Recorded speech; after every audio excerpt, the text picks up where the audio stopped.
Yo vengo de la agencia tributaria, he estado trabajando 10 años allí, hace ya un tiempo que decidí salirme, pedir excedencia voluntaria. Acusan de abuso de poder a Hacienda. ¿Tú cuando viste esta noticia, te sorprendió o tampoco te sorprendió tanto? Si no me pagas, te podemos bloquear cuentas, te podemos embargar la casa, embargar el sueldo. Oye, ¿es normal que esté nervioso al hablar de este tema? Casi 300.000 millones de euros para la agencia tributaria. Récord histórico e impuestos cada vez más altos. Hay mucho misterio alrededor de lo que es Hacienda. ¿Cómo es eso por dentro? Porque se ve como muy hermético y no se sabe nunca nada. Cuando entras, a lo que más llama la atención, yo creo que es... Cuando hablamos de control, ¿hasta qué punto saben de nosotros? ¿Podrían llegar a tener acceso a nuestros teléfonos móviles, nuestras relaciones que tenemos? La agencia tributaria, la información que tiene es del 70-80% de la facturación del país estaba controlado por la agencia tributaria en 4 días. Porque al final las grandes empresas son las que controlan prácticamente toda la facturación. Pues Mediamar, Corte Inglés, Mercadona, todo. ¿Algún consejo para poder pagar menos en tu declaración de la renta? Yo creo que lo primero es, todos los países tienen impuestos prácticamente más o menos. Otra cuestión ya, otro melón sería si son muchos impuestos o no, si son justos o no, si se están gastando eficientemente o no, si hay transparencia o no. ¿Cuántas inspecciones se abren cada día? Hemos preguntado a la comunidad acerca de si tenían dudas sobre fiscalidad, sobre Hacienda. ¿Cómo declaramos las criptomonedas y las ganancias que hemos tenido en ellas?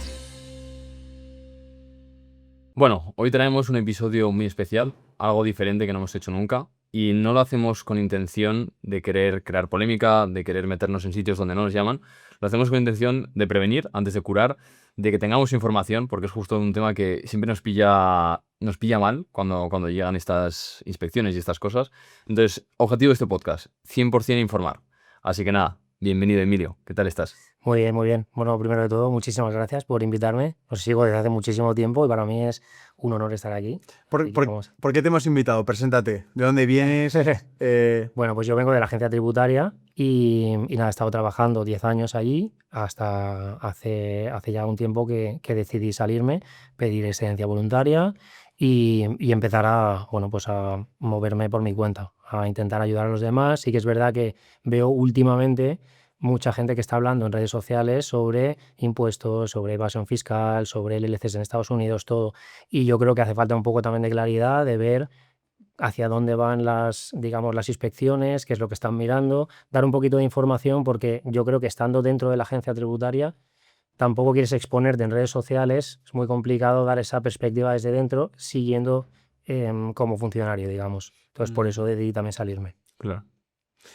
Dile. Yo le iba a decir que hoy hablaremos de muchos temas, desde cómo optimizar un poco, ¿no?, el pago de impuestos para que de forma legal un emprendedor, una persona que tiene una empresa, pues pueda ahorrarse cierto dinero al año, que por supuesto como interés profesional lo tendrán, y también para el conjunto de gente en general que lo haga mejor en su declaración de la renta.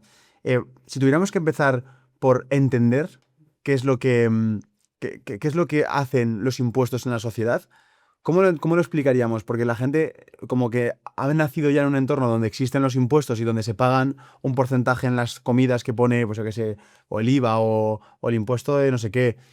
¿Pero para qué? O sea, ¿para qué existen los impuestos? ¿Por qué se crearon y por qué son importantes en una sociedad?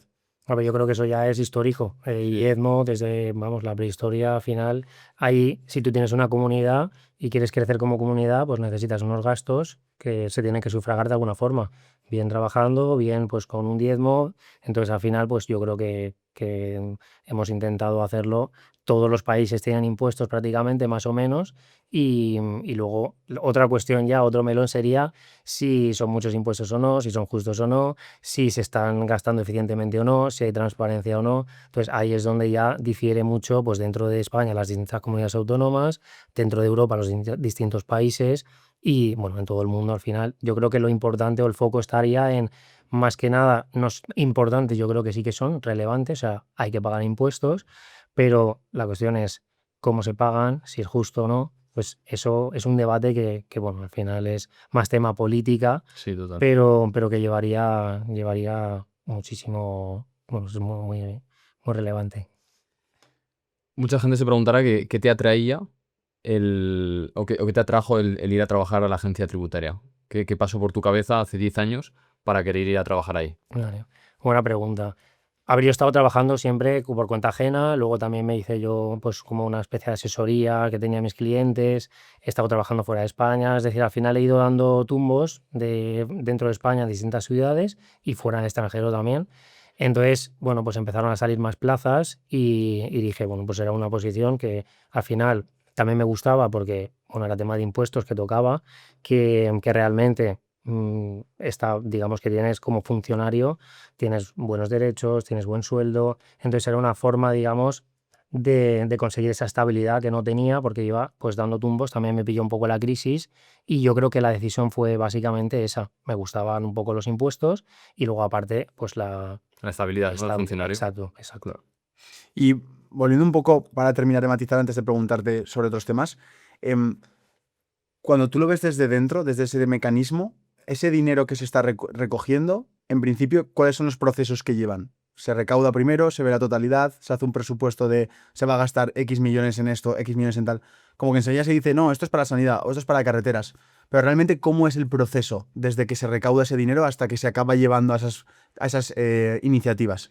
Yo creo que al final funciona todo por presupuestos, va al presupuesto general del Estado, luego presupuestos de los ayuntamientos, de las comunidades autónomas, provincias, cada organismo tiene sus presupuestos y ahí, bueno, pues básicamente van estableciendo como hitos o necesidades de gasto y cuando el gasto supera a lo que realmente tenían de expectativas, pues al final tienen que subir impuestos o luego tienes, por ejemplo, también seguridad social, todo el tema de las pensiones. Yo creo que al final en España lo tienes todo como en un saco. No hay partidas unitarias que, oye, pues si yo tengo los impuestos recaudados en IVA en una determinada comunidad va para esto y si tengo seguridad de aquí va.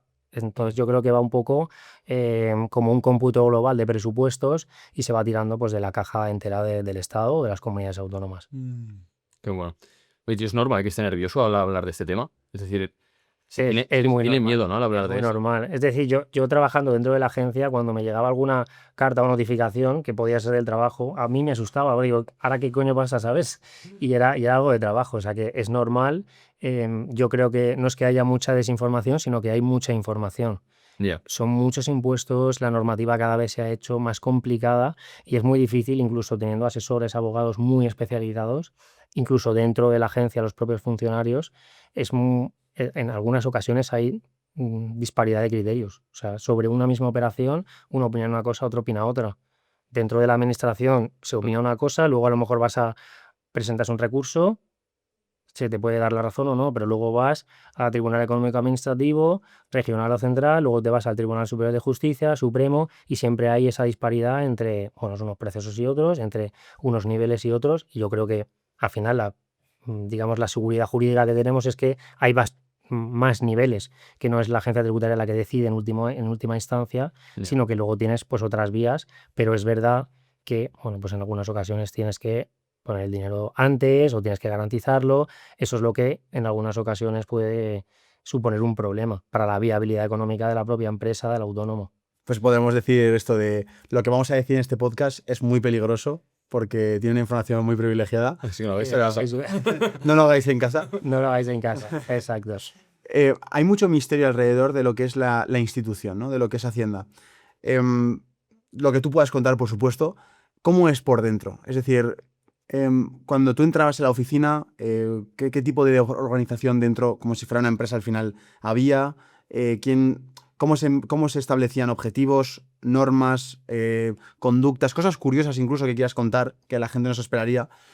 ¿Cómo es eso por dentro? Porque se ve como muy hermético y no se sabe nunca nada. Bueno, realmente, o sea, dentro de la página web de la agencia tributaria hay muchísima información de todos los impuestos que se pagan, de todas las administraciones que hay, delegaciones. Al final, dentro de la agencia tú tienes básicamente, o sea, aparte de recursos humanos, informática y demás, tú tienes por una parte departamento de gestión, que se encarga, bueno, pues de todos los impuestos, pero comprobaciones o verificaciones de datos que son a lo mejor más sencillos y que tienen una duración normalmente de 6 meses. Vale. Luego tienes departamento de recaudación, que sería el que, bueno, pues cuando ya hay una liquidación, ya hay algo firme, se encarga de recaudar. No quiere decir que embarguen, sino que cuando tú vas a pagar, la notificación para, digamos, poder hacer el pago, lo va a enviar recaudación.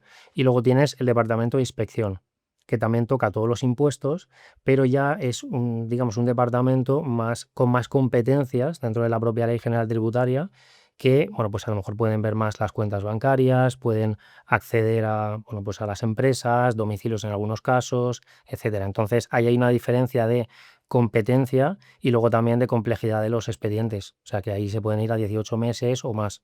Entonces, lo primero es que dependiendo del departamento en el que estés, pues hay mucha diferencia entre una y otra. Luego tienes también, pues parte que a lo mejor hay atención al contribuyente. O sea, tú puedes estar en cualquiera de los departamentos y a veces tienes pues gente que tiene que estar atendiendo al contribuyente o tienes otras funciones que son meramente operativas, técnicas o informáticas. O sea, es decir, que ahí puede ser, es un mundo. O sea, la agencia tributaria tiene un montón de funcionarios. Pero cuando entras, o sea, lo que más llama la atención, yo creo que es el que está todo muy informáticamente muy avanzado. Es decir, si tú vienes, yo no he estado en otras administraciones públicas, pero sí que hablando luego con el resto de funcionarios, pues de ayuntamientos o de, bueno, otras administraciones, es muy puntera. Digamos, las herramientas que utiliza la agencia tributaria, toda la información que tienen. ¿Es la que más actualizada puede estar de todas las diferentes Yo creo que instituciones? sí. Aparte, yo creo que muchas otras administraciones beben directamente de los datos de la administración tributaria. O sea, es sin duda la que más información puede tener. Y es que justo que enlazando con lo que está contando ahora Emilio, cuando entiendes un poco cómo funciona Hacienda y todas estas cosas por detrás, te das cuenta de lo importante que es tener la casa y tus números ordenados. Total, Sergio. Y ahí es donde entra un gran amigo que todos conocemos y que nosotros usamos, que es Holded. Porque si eres pyme o autónomo, necesitas un sistema que te quite dolores de cabeza, que esté todo ordenado y sobre todo que no te traiga más problemas a tu negocio. Y te preguntarás, ¿qué es Holded? Holded es el software líder en España de facturación para pymes y emprendedores. Todo en la nube y en un mismo sitio. Contabilidad, facturación, CRM, inventario, proyectos, equipo. Tienes todo. Bueno, Sergio, y cosas que no estás contando. Nosotros hace poco hicimos una automatización que desde un formulario conectabas con Holded y te hacía la factura sola. Es increíble, es decir, se conecta con todas las aplicaciones. Para hacer automatizaciones te viene increíble para que no falles, porque ahora ya sabes, o delegas o automatizas. Y ya no solo eso, sino que también viene con cosas muy importantes, que es el certificado preparado para la ley antifraude, factura electrónica, Verifactu, o sea, compliance total para que tú te centres en lo importante, en hacer crecer tu negocio. Pero Holded no solo va de software. También están impulsando conversaciones muy potentes sobre emprendimiento. Y es por eso que han creado algo que nos parece súper top. Ya ves, Sergio, este documental se llama Buenas Ideas y es un documental donde siguen a emprendedores reales y empresas españolas, como por ejemplo Grosso Napoletano, Playtomic, Civitatis o Shakers. Y encima hablan de todo. Hablan de cash flow, de liderazgo, de inteligencia artificial. Es decir, para negocios como nosotros es información súper útil. Sí, este documental es la leche y vas a aprender un montón. Se estrena el 27 de enero en cines y el 6 de febrero en Amazon Prime Video. Entonces vamos a dejar aquí un QR por pantalla donde vas a poder acceder a más información sobre esa invitación para poder ir a los cines Capitol en persona ese 27 de enero y ver el estreno con todos ellos. Conocerás a mucha gente, será la hostia. A mí, Sergio, me flipa que empresas así emprendan y que inviertan en cosas tan importantes para emprendedores que, joder, nunca vemos historias tan reales, así que ya sabéis, apuntar Buenas Ideas de Holded. Muy recomendable. Tengo aquí datos de que aproximadamente unos 27.000 personas están trabajando ahora mismo en la institución a nivel nacional. Qué locura, esto es una macro empresa. Sí, ya ves. Y se comunican entre, por ejemplo, la sede central de Madrid con el resto de provincias. Cada una tiene una autonomía o una diferente forma de organizarse. ¿Cómo lo hacen? Claro, tú tienes esos 3 departamentos, recaudación, inspección y gestión, que luego tienen competencias territoriales. Vale. Pues tú tienes primero una directriz estatal, que a lo mejor pues tiene instrucciones o determinadas directrices, y luego tienes dentro de cada comunidad autónoma hay delegaciones especiales y delegaciones. Normalmente una delegación especial es para la comunidad autónoma, las delegaciones para la provincia, y luego dentro de ellas tienes administraciones. Vale. Las administraciones son normalmente las que van tocando pues códigos territoriales, digamos pues distintos barrios de cada ciudad. Pero, por ejemplo, hay determinados departamentos como inspección que normalmente no están en las administraciones, sino que están centralizados para la comunidad autónoma o la provincia. Okay. ¿Tú puedes decir en qué departamento estabas o es privado? He estado en varios, pero bueno, supongo que es... No creo que lo pueda decir. Vale. Más que nada porque si no, al final hay compañeros que han estado ahí, a lo mejor pueden preguntar. Entonces, ¿Qué tal con los compañeros cuando te fuiste? ¿Cómo viste su reacción? ¿Te podías un poco como el traidor? no, yo creo que ya se lo esperaban. Al final el tema de solicitar también una excedencia lleva tiempo, entonces se van acostumbrando. Pero yo al principio tampoco sabía lo que iba a hacer. Digamos que es una decisión muy importante también, porque cuando tú te vas tienes que estar un tiempo fuera y bueno, supongo que la reacción será ahora cuando a lo mejor me vean por aquí, que eso probablemente no lo sepan. Pero vamos, que no he tenido ningún problema y Muy bien. que no voy a tener ninguno. Algo que me llama la atención es que has dicho que hay una sobreinformación de la agencia tributaria, es decir, ya de primeras para un pequeño autónomo, porque siempre pensamos en las grandes empresas, los que tienen abogados y tienen de todo, pero un pequeño autónomo no se puede permitir estar estudiándose las leyes al detalle, ya le vale con que le vaya bien el negocio. Pero luego encima has dejado caer como que hay también bajo criterio del inspector, te puede pasar una cosa o te puede pasar otra. Es decir, es casi imposible acertar o hacerlo bien. A ver, eso en determinadas ocasiones, en la mayoría el criterio está unificado y, bueno, o te lo puedes deducir o no. Es decir, tú te compras un Ferrari y eres pues albañil, por ejemplo, probablemente te van a decir que no te lo puedes deducir. Ya, Pero luego hay otras en las que sí que hay entresijos o hay, bueno, pues interpretaciones. Aquí es donde yo creo que la inteligencia artificial nos puede ayudar mucho. ya, Es decir, que al final todo lo que sea esa disparidad de criterios, pues a lo mejor no es que vaya a tener un criterio único por tener inteligencia artificial, pero sí le vamos a dar muchísima celeridad. Es decir, si no utilizando la inteligencia artificial se pueden hacer en una administración 100 expedientes, a lo mejor utilizando la inteligencia artificial se pueden hacer 1000, pero igual no hace falta hacer 1000. Igual tenemos que quedarnos en hacer 100 y en que se aceleren los procedimientos, en el que tú no tengas que esperar una respuesta 6 meses y luego tener que recurrir y esperar un año a que digamos, te den la resolución ya. y luego otro año para ir a tribunales. Yo creo que si se hace bien desde la parte, desde el gobierno, desde la administración, el empleo de la inteligencia artificial, ahí yo creo que sí que se puede ganar muchísimo en reducción de plazos, que es lo que al final le puede dar, bueno, pues si tú quieres que una inteligencia artificial sea la que, digamos, haga parte del proceso, pues a lo mejor se hace todo muchísimo más rápido y no tienes que estar esperando 3 años a tener una resolución, o incluso tú puedes presentar consultas. Hay consultas vinculantes que tú la presentas y si hay una identidad sustancial con lo que tú has preguntado y lo que ya hay, por ejemplo, ya te contestan, o directamente te pueden decir, bueno, pues esto aplicaría en tu caso o no. Entonces, con eso no quiere decir tampoco que luego tú lo hagas y no te vayan a revisar y comprobar y que a lo mejor te digan lo contrario. Pero sí que es verdad que se limita a lo mejor la responsabilidad y que puede que no te sancionen. Entonces, ese tipo de cosas yo creo que es en las que hay que orientarse y trabajar un poquito con la inteligencia artificial para mejorar esos plazos.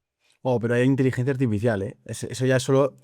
Independientemente de que luego los fines sean positivos y este tipo de gestiones se agilicen, sigue dando miedo, ¿no? Porque al final es como confías en cierta parte, ese pequeño autónomo de un pueblo de Cádiz confía en que hay muchos empresarios ahí alrededor como para que se fijen en mí, pero cuando ya metes una inteligencia artificial de por medio es, ostras, es que en un segundo puede interpretar millones de datos, es que en un segundo puede encontrar mi error. Claro. Por eso digo que yo creo que hay que centrarse más, no en hacer más expedientes, sino ofrecer, con esa inteligencia artificial significa también que las consultas se pueden contestar 1.000.000 en un día, y no esperar, pues eso, 6 meses, un año a que te contesten cuando ya realmente has hecho la operativa o has tomado la decisión. Claro. Entonces, tiene cosas que pueden ser muy malas o cosas que pueden ser muy buenas. Entonces, eso depende ya al límite cómo lo vayan a emplear. O sea, hasta ahora lo máximo es, ahora hay muchos algoritmos, big data, herramientas, la agencia tributaria es top en todo eso. Pero claro, también tienen límites, directrices en las que dicen, oye, aunque tengamos toda esta información, no vamos a ir a por todos. Es Ya. decir, tiene que haber un mínimo de sensatez, pero es verdad que va hacia que se pueda hacer todo de forma inmediata y que hay que cuidar un poco sobre todo que los contribuyentes, los españoles, digamos, no haya tantísima presión. O sea, ya hay bastante control. Si encima añadimos todo este tema de la inteligencia artificial, pues podría ser un problema si no se hace bien. Claro. Cuando hablamos de control, ¿hasta qué punto saben de nosotros? O sea, ¿hasta qué punto me refiero ya de... podrían llegar a tener acceso a nuestros teléfonos móviles? ¿Saben cómo son nuestras redes sociales? ¿Saben nuestras relaciones que tenemos? O sea, ¿hasta qué punto tienen información real de las personas que estamos contribuyendo en España bueno, sí, en cualquier región?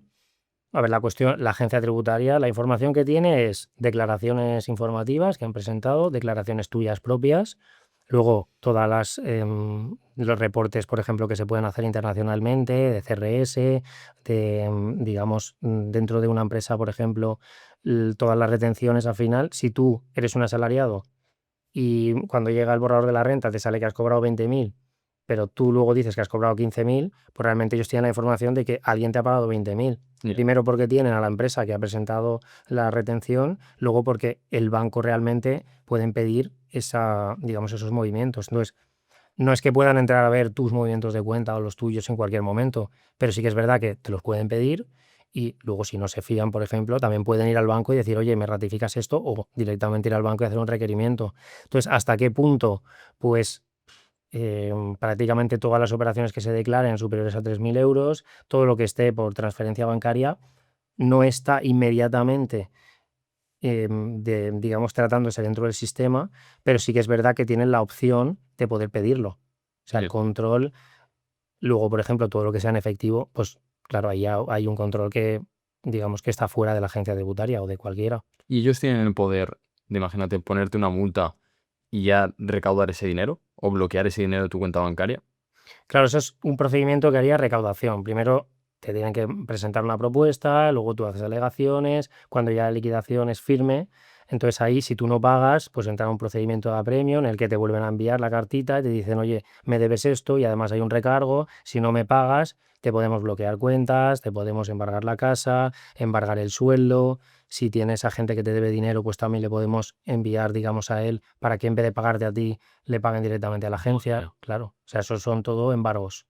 ¿Qué es lo que más te ha llamado la atención en tu carrera ahí dentro? Es decir, ¿qué es lo más loco de control de información? Que digas, wow, la gente se piensa que la gente no se esperaría que saben esto o que tienen esta información. Yo creo que más, o sea, si te pones a investigar y empiezas a mirar todos los modelos declarativos que hay en España, al final son muchos. O sea, tú mirando en internet puedes ver toda la información que puede tener la administración, seguridad social, todo. Luego, aparte, la administración también puede pedir información a otros organismos, otras administraciones. Puede ser policía, puede ser registro civil, puede ser notaría, todo. Entonces, al final, esto ahora aplicando a la inteligencia artificial, antes tú podías ir y preguntar a un notario que te diera una escritura, ¿no? Por ejemplo. Sí. Pero ahora la IA puede leerlo y extraer toda la información de la escritura. O sea, ya no, aunque no lo use la agencia tributaria, lo puede usar los notarios o, digamos, algún intermediario de ahí. Entonces, toda esa información ahora es muchísimo más potente, está más clasificada. O sea, no es cuánta información tienes, porque tú puedes tener mucha información y no tenerla clasificada. Claro. O sea, lo que llama la atención de la agencia es que lo han hecho muy bien en clasificar toda esa información y luego también en la parte de seguridad. O sea, claro, como maneja datos muy importantes y muy sensibles, tienen que tener muy controlado el control, o sea, tienen que tener muy controlado cómo se accede a esa información, quién accede a esa información, que no se pueda extraer. O sea, tú no puedes enviar un correo a cualquiera de fuera de la administración con información de dentro. O sea, sería, claro, sería, vamos. Y luego, por ejemplo, tú tienes controles de acceso, ¿no? Que dices, bueno, pues yo he entrado a ver, si tú entras a ver a tu hermano o a algún familiar, por ejemplo, pues te van a pedir justificación. ¿Por qué? Pues porque hay que controlar un poco que si tú tienes enemistad manifiesta con alguna persona, que no vayas digamos, claro, a por él, o que al revés, que tengas un expediente de alguien que sea familiar o amigo y digas, pues lo paso. No, o sea, todo eso está súper controlado, que yo lo veo bien, porque al final también tienes un poder dentro de la agencia y tienes que tener, bueno, no solamente tu propia responsabilidad, sino un control externo que digas, es que cualquier cosa que haga va a estar auditada, controlada y luego te van a preguntar. Entonces, eso a mí, digamos que me impactaba, pero en el buen sentido. O sea, no es que tú puedas hacer lo que quieras. No, eso está guay. Pero claro, con tanta información, ¿quién decide a quién inspeccionar y a quién no? Es decir, ¿cómo se decide una nueva inspección? ¿Cómo se hace?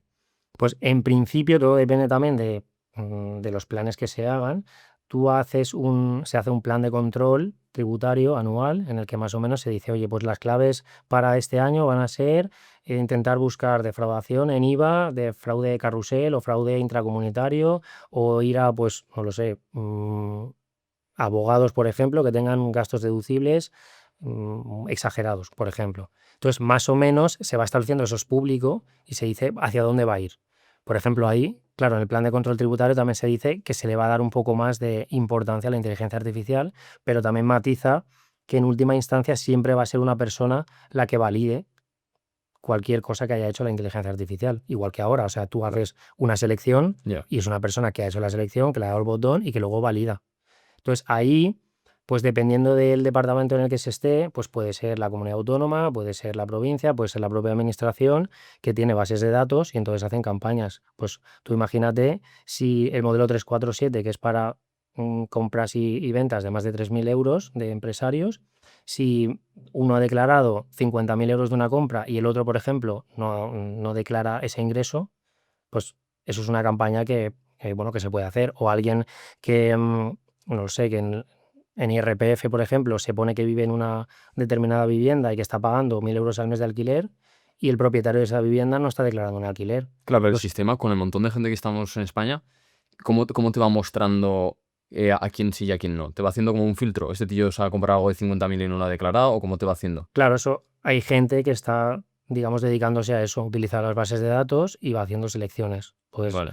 pone filtros, esto más esto más esto, es decir, contribuyentes que vivan en una determinada zona, que tengan este CNAE y que, bueno, pues digamos así, ahí es infinito. La cantidad de condiciones, filtros que se pueden hacer y selecciones es infinito. O sea, no se puede saber, yo puedo trabajar ahí 25 años y el año que viene no sé lo que van a hacer, por ejemplo. Ya. Entonces es imposible saber también por parte de los funcionarios qué es lo que se va a revisar y qué es lo que no se va a revisar. ¿Cuántas inspecciones se abren cada día?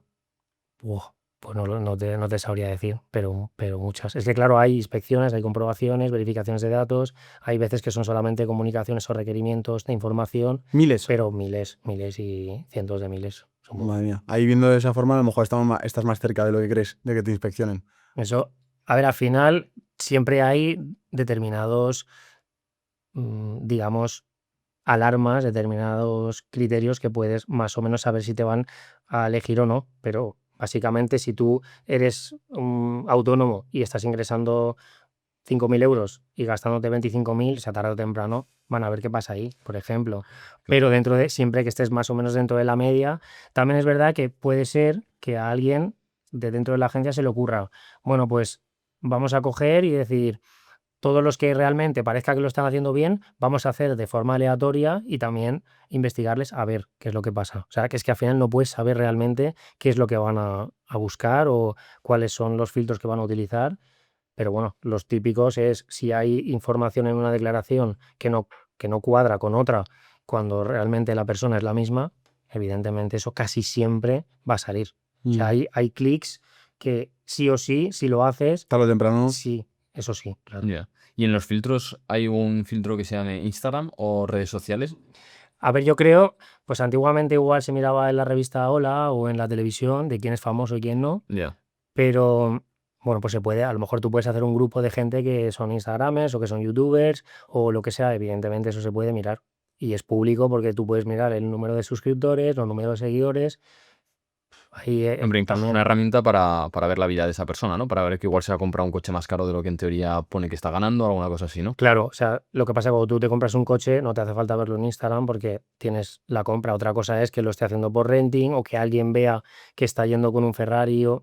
Bueno, pero al final no creo que nadie en la agencia porque vea a alguien que ha subido un vídeo con un Ferrari diga voy a ir a por él porque se lo ha comprado. A lo mejor es alquilado, a lo mejor es de renting o se lo han dejado o a lo mejor se lo ha comprado. Pues si se lo ha comprado va a salir en otra campaña en la que salgan coches que se han comprado de alta gama y que la base imponible, por ejemplo, de la renta o de impuesto de sociedades no da para comprarse a lo mejor ese coche o no tiene... Ese dato claro, lo tenéis, ¿no? claro, Bueno, si teníais. si tú te compras un coche de 100.000 euros y en la cuenta tienes cero y no estás ganando nada, pues puede ser sospechoso, por ejemplo. ¿Y qué proceso sería en ese momento? Por ejemplo, ¿veis eso y qué le haríais? Nada, le envías un requerimiento para que te diga de dónde proviene el dinero, por ejemplo. Ah, simplemente como una pregunta, ¿no? Claro, sí. Pero ahí tú puedes hacerlo en un procedimiento que sea de comprobación limitada, en el que digas, bueno, pues gestión, el departamento de gestión te requiere para que, bueno, pues le digas de dónde viene, justifiques y si va todo bien, genial. Y es un procedimiento de 6 meses. Si ven que puede haber más cosas, por ejemplo, o que está ocultando temas también de ingresos no declarados o cuentas bancarias que a lo mejor no cuadren, entonces a lo mejor sí que lo abre inspección, departamento de inspección, y puede que requiera directamente al banco, claro. Y en la inspección se asigna una persona por sociedad o por empresario y esa persona se tiene que encargar de sacar todo lo posible. ¿O cómo funciona? O sea, digamos que una persona de la agencia lo haga de todo. Al final hay equipos, hay unidades, dependiendo de cómo se organicen, porque a lo mejor hay expedientes que son de sociedades o entramados de sociedades de 25, 30, 40 sociedades. Entonces a lo mejor necesitan un equipo, aunque sea una persona la que lo dirija. Ya. Hay una como una idea general entre la sociedad y es que los inspectores de Hacienda tienen incentivos para abrir casos. ¿Esto hasta qué punto es cierto? ¿Cómo funciona ese sistema de salario o ganancia en este tipo de empleos? ¿Y hasta qué punto están incentivados a abrir casos, es decir, a poner multas fiscales? Vale, sí, eso lo digo siempre. O sea, no es que tú digas, oye, como que si haces este expediente o sacas tanto, aquí tienes 500 o 1000 o 2000 euros No más. es como un comercial, ¿no? Lo que pasa, y esto sí que es público, y lo puedes mirar, y entonces salen sistemas de objetivos que se basan en pues, número de expedientes, plazo, es decir, si tardas más plazo, por ejemplo, en terminarlo, te afecta negativamente, Bueno, número de contribuyentes atendidos, o tiempo tardar en contribuyentes, es decir, en atención al contribuyente también entra, pero sí que es verdad que bueno, pues al final, si tú miras los números, cuantos más hay, o sea, cuantos más expedientes, más recaudación, más actas a lo mejor de conformidad o de acuerdo, pues puede haber uno un poco más. Sí que es verdad que luego todo eso va por departamentos, por delegaciones, es decir, regional. No es tú haces este expediente, tú te llevas ese dinero, sino que a lo mejor se reparte en el equipo, en esa región, etcétera. Pero sí que hay un poco de como sistema de incentivos. O sea, una persona, por ejemplo, que esté de atención al público, también puede cobrar una productividad. Bueno, y no está recaudando, no está liquidando, sino que simplemente está atendiendo. Entonces, eso sí, luego que el sistema de incentivos esté mejor o peor, que a lo mejor, no sé, puede estar en contra o no, pero una persona que sea funcionaria, que trabaje a tope y otra que no trabaje, cobren lo mismo, pues a lo mejor también es injusto. Eso. O que un sistema de incentivos te haga que liquides sin que realmente tengas que liquidar, pues también sería injusto. O sea, yo creo que hay que encontrar un equilibrio y una de las cuestiones más discutidas que he oído mucho y que realmente yo creo que tienen razón es a lo mejor crear un sistema de incentivos que también dependa de que el contribuyente luego recurra y gane. O sea, no porque ahora se hayan hecho X expedientes, la productividad, aunque sea repartida por distintos departamentos o distintas áreas, vaya a depender de lo que hagas este año, sino espérate 4 años y si es firme en vía administrativa o en vía judicial, entonces, oye, pues de los que participaron ese año se llevan esa productividad. A lo mejor se podría, es verdad que es muy complejo todo, pero sí que es verdad que hay vamos, está publicado claro, y porque no ahora, puedes para que una persona lo entienda, la institución gana dinero o, bueno, o cumple los objetivos simplemente por abrir el expediente o también influye también la cantidad del expediente. todo, todo. O sea, ahí es como un baremo. Entonces tú vas sumando, digamos, del mismo baremo por número de expedientes, por cantidad Es decir, no es lo mismo liquidada. abrir un expediente a un autónomo pequeño que abrir solo a Inditex, ¿no? Claro, claro. Eso que luego puedas encontrar fraudes distintos, por ejemplo. O sea, hay información como la que hemos dicho antes que obra en poder de la administración y hay otra que la tienes que descubrir conforme haces un expediente. Ya. Entonces, a lo mejor, dependiendo de qué información hayas utilizado también, de lo complejo que haya sido el expediente, pues también puede, digamos, tener más peso o menos dentro de ese baremo. Pero lo mismo, citas atendidas, tiempo en contestar esas citas, todo ese tipo de cosas, o sea, sí que hay que incluye todo en el cómputo global. ¿Y cómo vivisteis o cómo ves que vivan desde dentro esa parte moral, ¿no? De ese pequeño autónomo, ese que tiene un bar, que va justo económicamente y tal, que dices, a ver, si es que yo analizando el caso de cerca como que lo veo que es lógico, que a lo mejor haga una parte en efectivo que nada declarado, por ponerte el ejemplo, ¿no? Pero claro, mi trabajo es hacer las cosas bien. Entonces, claro, hay una especie como de debate mental de decir, ostras, esto es como tienes que juzgar a alguien que sabes que en cierta parte es inocente, pero es que todo como se ha montado está hecho para que tenga la culpa, ¿no? ¿Cómo vivíais eso desde dentro? Yo creo que eso es algo que tienen, o sea, compartido también con policías, guardias civiles, al final alguien que a lo mejor lo está haciendo mal y tiene, o sea, tu trabajo es ese. Entonces, lo que pasa es que hay una diferencia entre dejar que un contribuyente pueda expresarse, pueda aportar más información, tenga problemas con los plazos, con las notificaciones, o sea, todo lo que a lo mejor está fuera de la realidad del expediente, todos los requisitos formales, en los que a lo mejor un funcionario puede pasar más por alto unas cosas, otro, pero realmente si alguien está, pues, defraudando, por ejemplo, pues ahí no puedes hacer realmente, o sea, todos digamos que vamos en el mismo sentido. Otra cosa lo que dices, pues te puede saber mal o hay momentos en los que tú decides si hay una sanción o no, tú interpretas dentro de la agencia, o sea, una cosa es que deba el dinero, se le liquide y pague lo que tendría que haber pagado en su día, más los intereses, y otra muy distinta es que se le sancione directamente, o sea, que además pierda más dinero. Todo lo que podía haber ganado a lo mejor lo deja de ganar porque le has sancionado. Entonces, a veces ahí yo creo que depende mucho del caso.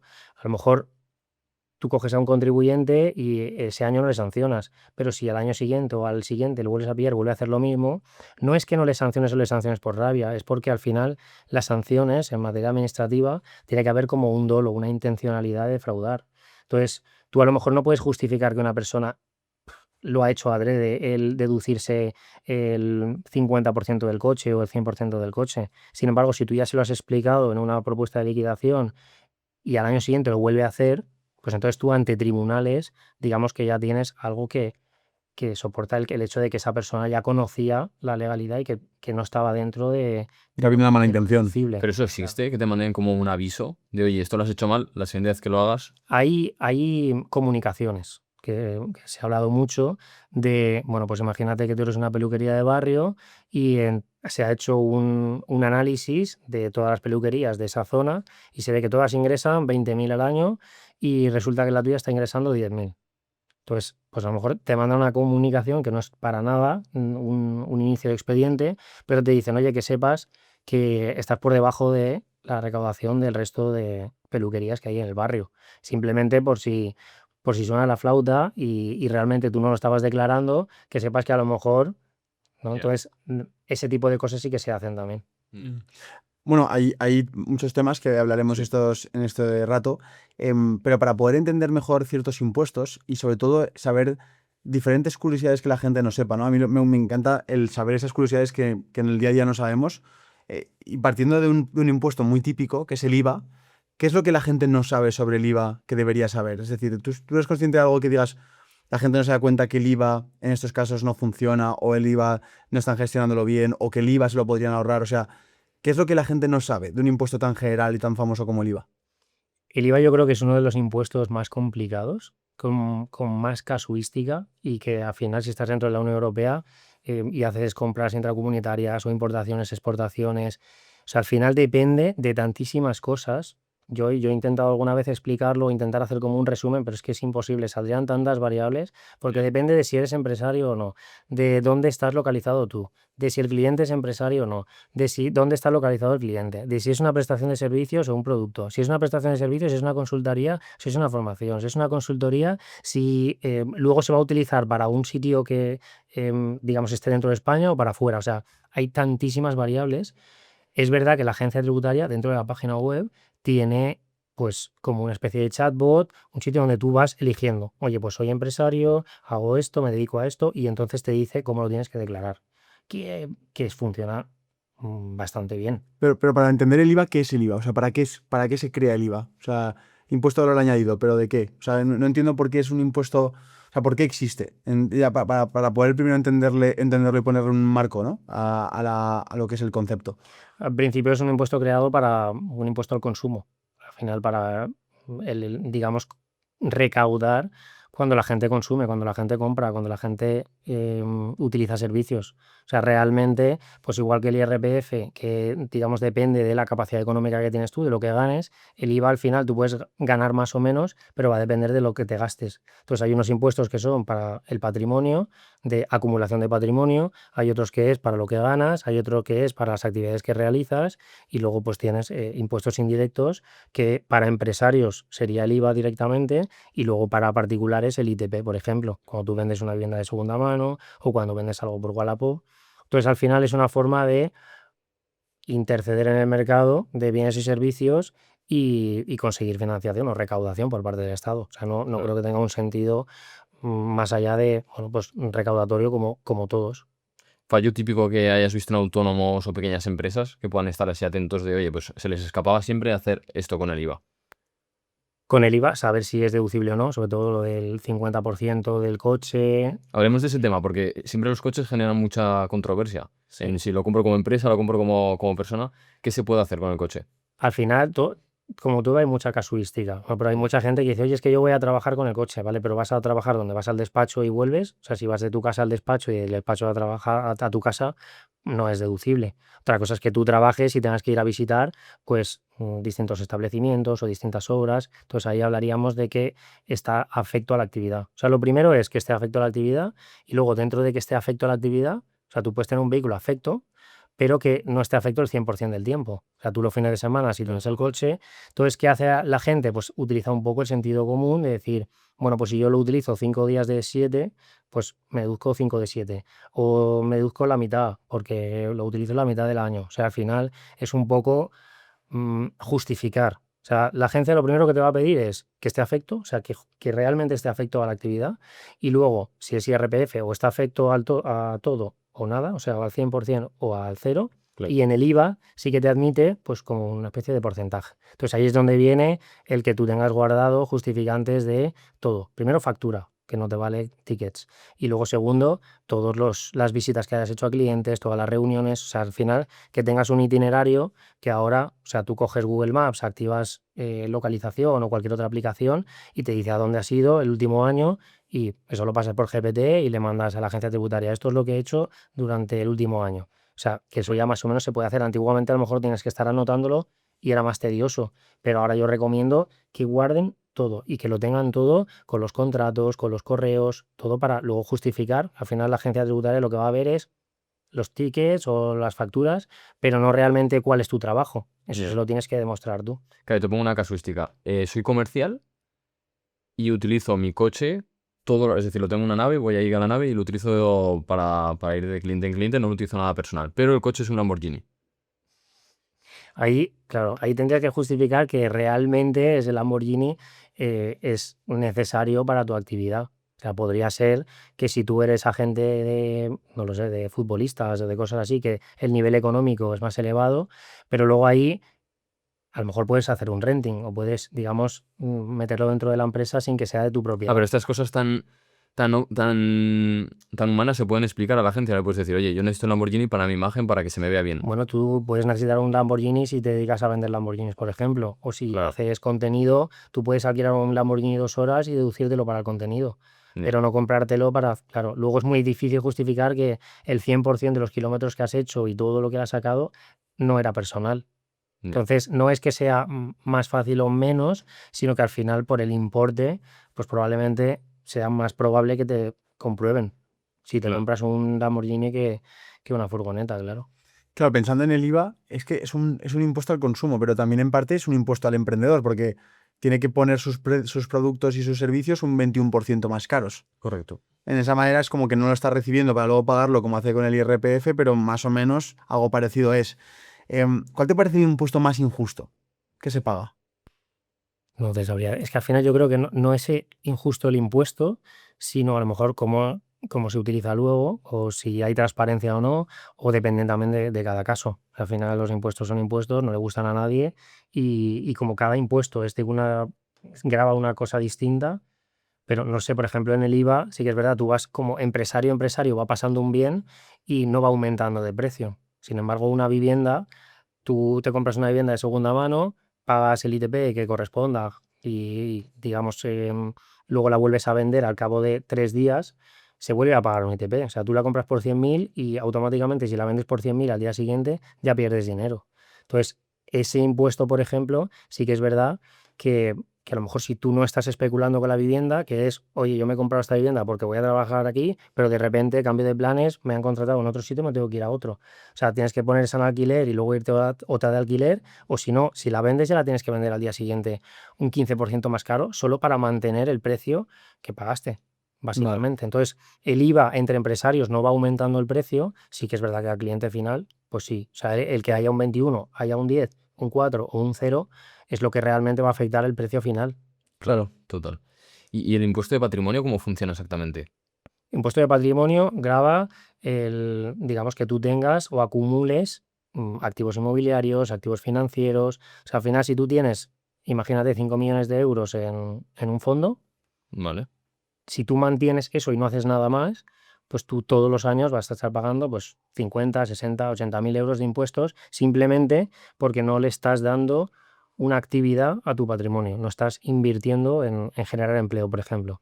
Si tú tienes una sociedad que tiene supermercados y que tiene 50 empleados y vale 5 millones de euros, entonces ahí no tendrías que pagar impuestos sobre el patrimonio Pero un fondo indexado también cuenta. también. O sea, al final, activos financieros, todo lo que Bueno, tengas. Inmuebles, por ejemplo, si tú tienes inmuebles y tienes, no lo sé, 10 inmuebles, pues eso te va a computar como para patrimonio. Ahora, si tú tienes 200 inmuebles o 40 inmuebles y tienes una persona contratada y digamos que se justifica la carga de trabajo de esa persona, está a tiempo completo, da de alta, etcétera, pues entonces, por ejemplo, tampoco te computaría para el impuesto sobre el patrimonio. Que el impuesto sobre el patrimonio, comunidades autónomas como Madrid, que venía estando muy bonificado, pues ahora poniendo el impuesto de grandes fortunas, el Estado, digamos que quiere unificar un poco para que la gente no se vaya de una comunidad autónoma a otra o bueno. simule cambios de domicilio de una comunidad a otra para pagar menos por tener patrimonio simplemente. ¿Conoces el caso de Willy Rex y Vegeta? Pues había oído algo, pero no estoy ahora. Te cuento un texto para Sí. poner en contexto a ti y a la audiencia. Y es que el conflicto entre Hacienda y los youtubers Willy Rex y Vegeta 777 sobre su traslado a Andorra en 2016-2017 ha llegado a la audiencia nacional. El núcleo del problema radica en que, aunque vivían en Andorra, Hacienda sostiene que el centro de intereses económicos seguía vinculado a España. Este caso podría crear un precedente importante que afecte a otros creadores de contenido que se han mudado al Principado. Entonces, por ejemplo, otros creadores han declarado recientemente que muchos streamers se quedarían en España si pagaran un 30% de impuestos, criticando la alta carga fiscal actual y reavivando el debate sobre el fuga de talento digital a todo este tema de Andorra y otros lugares pues, con un mejor clima fiscal. Pues a ver, claro, exactamente no sé cuál es la posición de la agencia tributaria ahí. Sí que es verdad que el primer criterio es que tú estés más de medio año natural fuera de España. O sea, eso es. Residente. Vamos por pasos. Claro, ¿Qué puede ser? ¿Qué le han declarado? Primero es eso, o sea, que tú no pases más de 183 días dentro de territorio español, pero luego hay otros conceptos o presunciones que la agencia puede utilizar y es si tú tienes un centro de intereses personal, es decir, si tu cónyuge o hijo menor de edad que sea a tu cargo están viviendo en España. Es decir, si al final va al colegio en Barcelona, pero tú estás viviendo en Andorra y tu mujer también está en Barcelona, pues digamos que te pueden atraer por el centro de intereses, en ese caso personal, o centro de intereses económico, que tu empresa esté realmente toda la facturación esté en España o que tengas pues todos los inmuebles que estés dando alquiler en España. O sea, al final es algo que te vincula porque tu fuente de renta, la mayor fuente de renta, proviene de, digamos, España. Y eso es también como son presunciones, que luego admiten prueba en contrario. Entonces ahí yo creo que estará en un punto en el que tendrá que estar pues aportando todas las pruebas necesarias para decir, sí que estoy viviendo aquí. Ya. Si tuvieses que hacer una pirámide del centro de intereses, ¿qué pondrías de la base, de lo que más importa para demostrar tu centro de Yo intereses? creo que familia. O sea, que tus hijos y tu cónyuge estén viviendo contigo. Ya. Obviando que tú estás Claro. en la... Y que tú estés, claro, que tú estés, eso lo primero, que tú estés fuera, eso sí. Claro, pero tanto Willy como Vegeta yo creo que ahí serían solteros y sin hijos. Sí, Hace 10 años. Entonces ahora es muy difícil demostrar algo así, ¿no? Bueno, es que ahí va a depender, si van por centro de intereses, van a tener que ver un poco de dónde viene toda la facturación o todos los beneficios. Entonces ahí yo creo que irán punto por punto debatiendo. El problema de este tipo de cuestiones es que a lo mejor por un punto porcentual le digan, mira, pues vamos a determinarlo por un porcentaje, que si más del 50% de la facturación está en territorio español, por ejemplo, pues entonces eres contribuyente. Claro, el problema es que por un punto te hacen contribuyente ese año o ese año y el siguiente.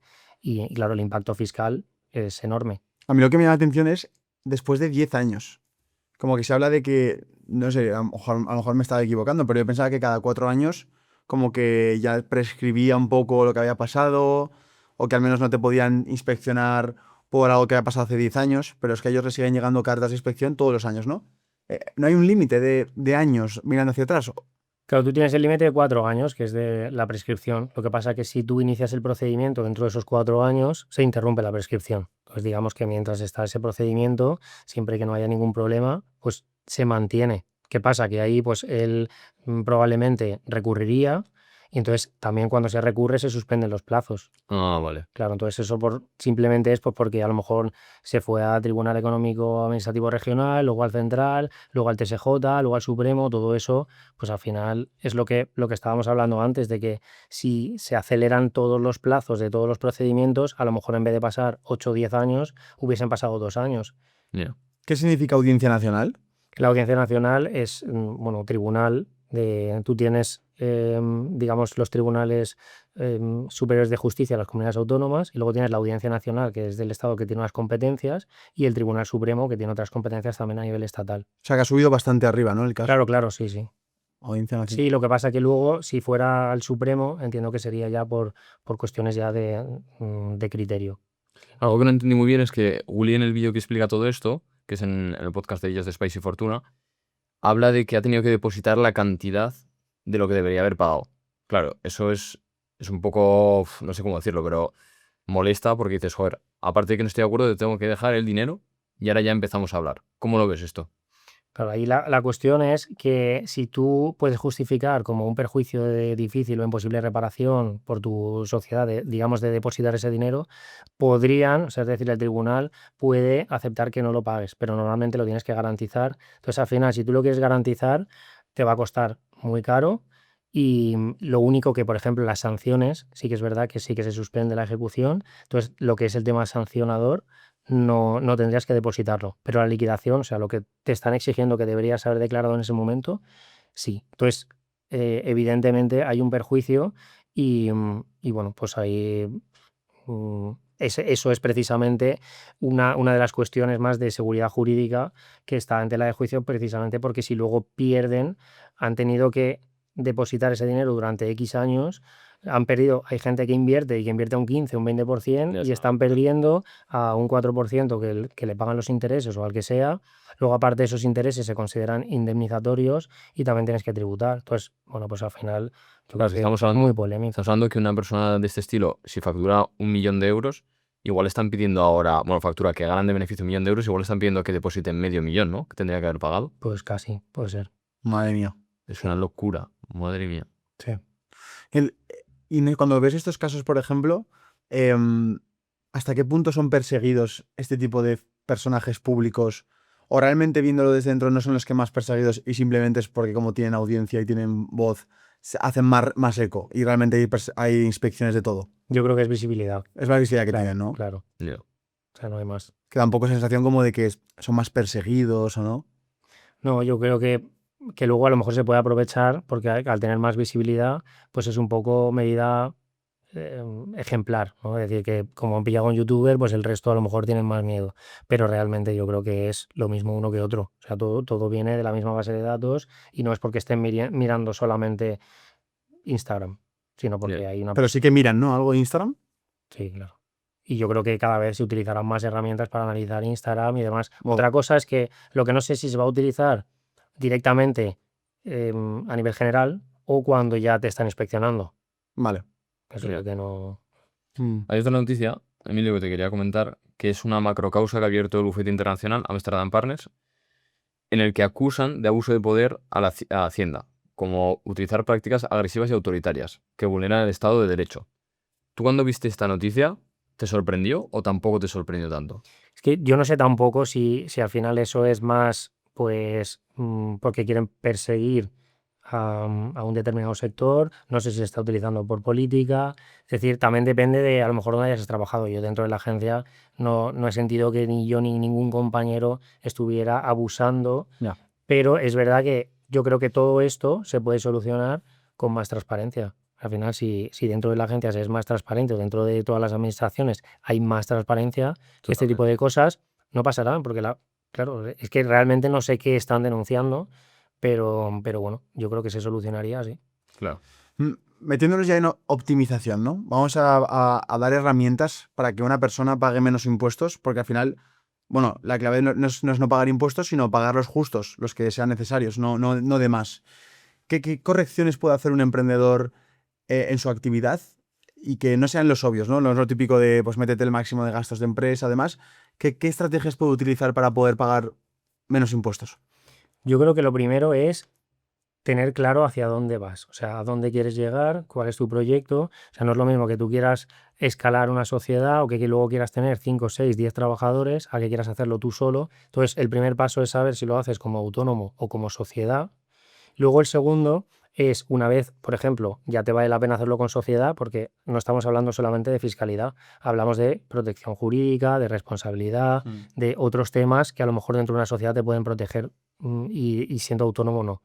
Pero una vez tienes claro, por ejemplo, si vas a crecer y quieres tener una sociedad, luego también todo el tema de la planificación de tus gastos. O sea, cuánto te vas a gastar tú al mes para no tener que estar repartiéndote más dividendos de los que tocan.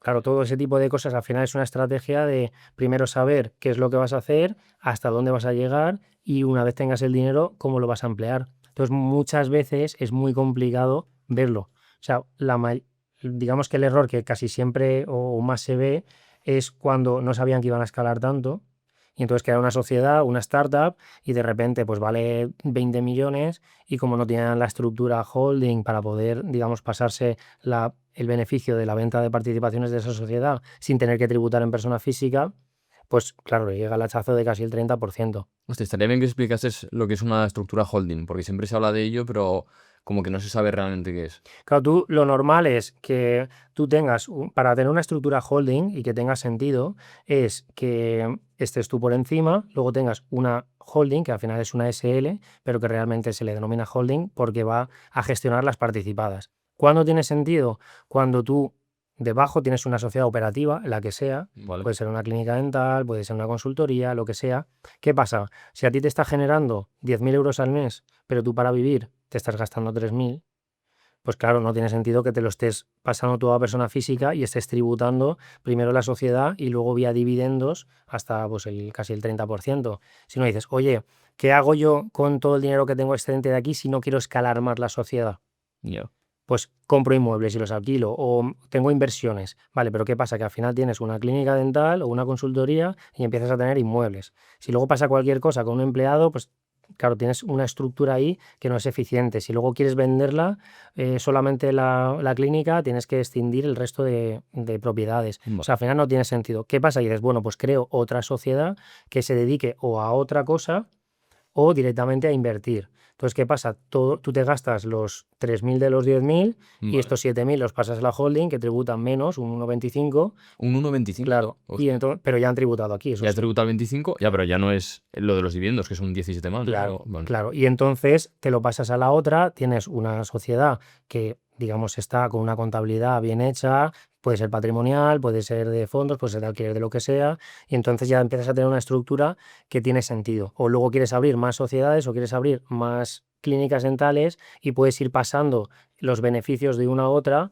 sin tener que estar haciendo préstamos entre socio y sociedad, ese tipo de cosas que al final es un lío, luego los bancos no te dan financiación y luego la agencia te puede decir que a lo mejor estás repartiéndote dividendos en forma de préstamo, por ejemplo, si no lo estás devolviendo o ese tipo de cosas. Claro.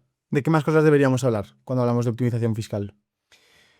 Yo creo que básicamente cuando tú estás empezando, sí que es verdad que tienes como SL el 15%, ¿no? de entidades de nueva creación, que son los 2 primeros años que tienes beneficio.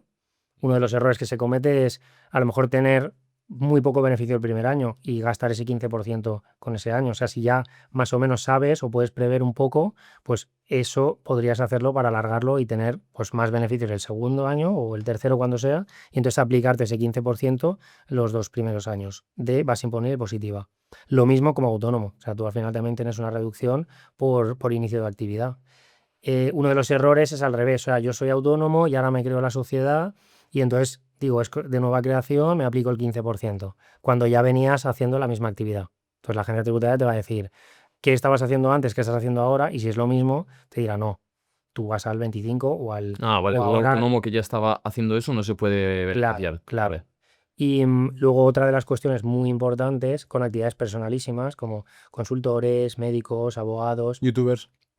también, o sea, marca personal, Toreros. sí, también, que tú te creas una sociedad y por mucho que tengas una sociedad, aunque tengas un equipo, realmente la agencia te dice, no, tú eres el total, o sea, si no estuvieras tú, la empresa no funcionaría y, bueno, pues entonces, digamos que se aplica como una regla de vinculación y el 75% de lo que ganes sí que te lo tienes que llevar tú a persona física. Entonces, al final es hacer un cálculo, si te vale la pena o no, tener en cuenta no solo la fiscalidad, sino cuál va a ser tu planificación a futuro, si vas a pedir financiación, si quieres protegerte más o menos jurídicamente. Y luego con el tema de los influencers, hay una complicación adicional y es que, claro, tú tienes tu marca personal. Entonces, hay determinadas cosas que la agencia te puede decir, no, aunque tú tengas una sociedad, realmente eres tú. O sea, Ya. te aplica esta norma y llévate el 75%, digamos, a puerto seguro, que le llaman.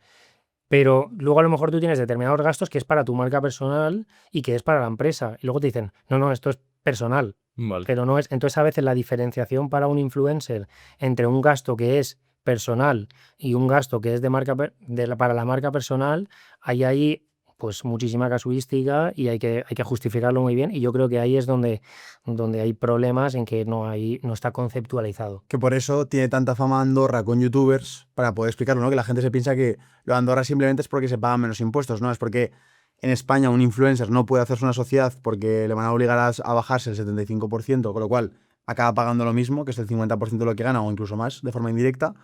Y en Andorra lo que sí que permiten es hacer una sociedad, Unipersonal. unipersonal, ¿no? Sí, una sociedad unipersonal, es decir, que actividades personalísimas como por ejemplo ser creador de contenido sí que se pueden meter bajo una estructura de sociedad en la cual no tienes tanta responsabilidad, etcétera, etcétera, ¿no? Sí. Y yo creo que ese es uno de los principales motivos por los cuales parece que se repite el patrón de youtuber se va a Andorra. Y es porque, bueno, una cuestión así, de pura estructura. Sí, a ver, sobre todo yo creo que es el ahorro fiscal que tienes al venir aquí y bueno, realmente tú necesitas una estructura, tienes un montón de cámaras, tienes equipo, tienes todo y la cuestión es que tú vayas derivando esa marca personal hacia una estructura más corporativa, por ejemplo, y que puedas en algún momento desvincularte, eso sí te quedas en España, te puedas desvincular para que hayas generado una marca que sea, digamos, independiente de ti y entonces tú a lo mejor puedes tener el 100%, pero realmente ya no te afectaría esa regla. O sea, eso sería lo ideal, si te vas a venir a España, enfocarlo de esa forma. Y por cierto, si te está gustando esta entrevista y quieres saber cómo pasar desapercibido a Hacienda y hacer las cosas bien, Sergio, tenemos un regalo para esa gente. Tenemos una pedazo de guía con un montón de información súper útil para poder conseguir este objetivo. Así que para descargarlo es muy sencillo. En este QR que te dejaremos en pantalla y en el link de la descripción donde veáis que pone descargar la guía para evitar esto, lo tenéis el link ahí, clicáis y todo el mundo que se conecte a nuestra lista de correos, es decir, a nuestra comunidad de email, donde te llegarán correos todas las semanas, recibirás esta guía en la que Emilio nos ha contado tácticas y cosas clave que de verdad nos han dado tiempo a la entrevista para poder conseguir esto. Así que te dejamos el link en la descripción, todo el mundo que se una a la lista de correo desde este enlace recibirá ese regalo. Sigamos con la entrevista. Creadores de contenido que hablan de las LLCs como forma de pagar, de casi no pagar impuestos, ¿no? De decir, ostras, yo tengo una LLC, esto como lo hago de forma internacional, no lo declaro el IVA, no sé, o sea, como que empieza a hacer cosas que, no sé, yo no tengo ni idea de fiscalidad, pero como que siempre me han olido mal de decir, hostia, es que no, como que no tiene sentido que se pueda hacer algo así, o sea, es como que viviendo en Alicante tú puedas tener una LLC en Nuevo México, es algo que no cuadra ahí. Entonces, si puedes explicar un poco, seguro que has visto contenido acerca de esto, ¿qué es exactamente esto que mencionan y hasta qué punto esto no es elusión fiscal, sino que estamos hablando ya de, pues obviamente, de evasión? En primer lugar, lo que es una LLC normal, digamos, en Estados Unidos es lo que se llama pass-through. O sea, tú tienes LLCs corporate, que es como una sociedad, como una SL aquí, pero luego tienes las otras LLC, pass-through, que es como aquí, pues un régimen de atribución de rentas o una comunidad de bienes. Es decir, que tú a final de año te lo tienes que imputar en tu renta, en tu IRPF. Vale. Pues claro, el problema principal es que piensan que te creas la LLC allí y se va a quedar el dinero allí y no te lo puedes repartir. No, o sea, automáticamente, si tú declaras la LLC y se lo dices a la agencia tributaria, te van a decir que te lo tienes que imputar en tu propia renta personal. Otra cosa es que la agencia tributaria no se entere, que estés evadiendo o que no quieras que no se enteren. Eso ya es cuestión distinta. Pero en ese caso, digamos que funciona igual que una comunidad de bienes, por ejemplo. Luego sí que puedes crear otro tipo de sociedades que no son pass-through y que están en otros, en Dubái, por ejemplo, o en Chipre o donde sea, pero ahí hay otro problema. Es decir, sí que bloquea, sí que es una blocker en la que los beneficios se pueden quedar dentro de la sociedad, pero ahí es donde la agencia tributaria te puede decir el domicilio social de esa digamos, de esa LLC o de esa sociedad que tengas fuera está donde se realice la efectiva gestión y dirección o administración de esa empresa. ¿Y quién lo está administrando? Probablemente tú. eres el único socio y eres administrador y estás firmando todos los contratos, ¿desde dónde lo estás haciendo? Desde España. Entonces, ellos lo que hacen primero es, oye, yo te hago un procedimiento, te modifico el domicilio fiscal de esa sociedad y entonces vas a tributar aquí igual.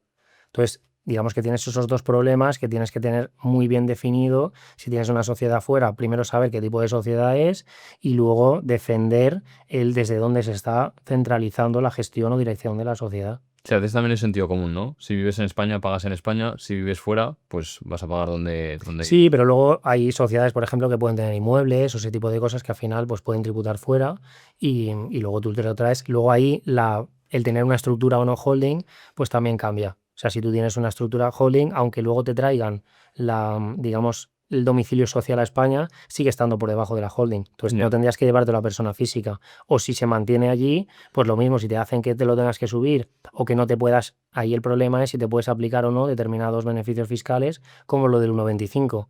Que Ya. tienes que cumplir unos requisitos extra, etc.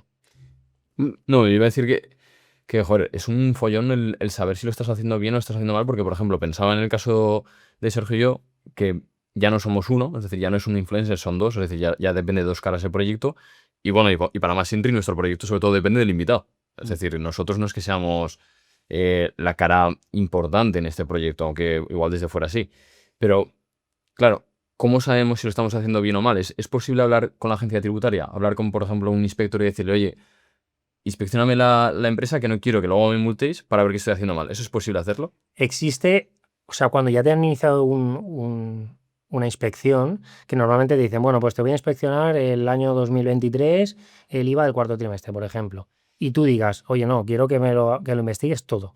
Y así me quedo tranquilo para los siguientes años. Eso sí lo puedes hacer. Que te vayan a investigar directamente, o sea, pedir que te comprueben, no. Lo que sí que puedes hacer son consultas o consultas vinculantes a un Vale. organismo que es la Dirección General de Tributos y ellos te contestan. Entonces, si es digamos, una consulta vinculante, lo que hemos dicho, si hay una identidad sustancial con todo lo que tú dices y lo que realmente luego ellos ven en el expediente en un futuro, pues en principio aplicarán lo mismo. Ya. Pero realmente no hay, o sea, eso no es luego firme en vía administrativa, por ejemplo. O sea, tú no presentas la consulta y luego dices, ya no me puedes comprobar. Luego te pueden seguir comprobando. De ahí Ya. que cuanto más se agilice el proceso de presentar o contestar esas consultas vinculantes, mejor para los contribuyentes. O sea, digamos que tienes más facilidad o incluso si los expedientes duraran menos, pues no estaría mal. Oye, mira, compruébame ya, hazme una auditoría, ¿no? Pero una auditoría por parte del Estado que te realmente dé fe de que lo estás haciendo bien o mal y te quedas tranquilo. Claro, es que en vez de enemigos se convertirán en aliados. Claro.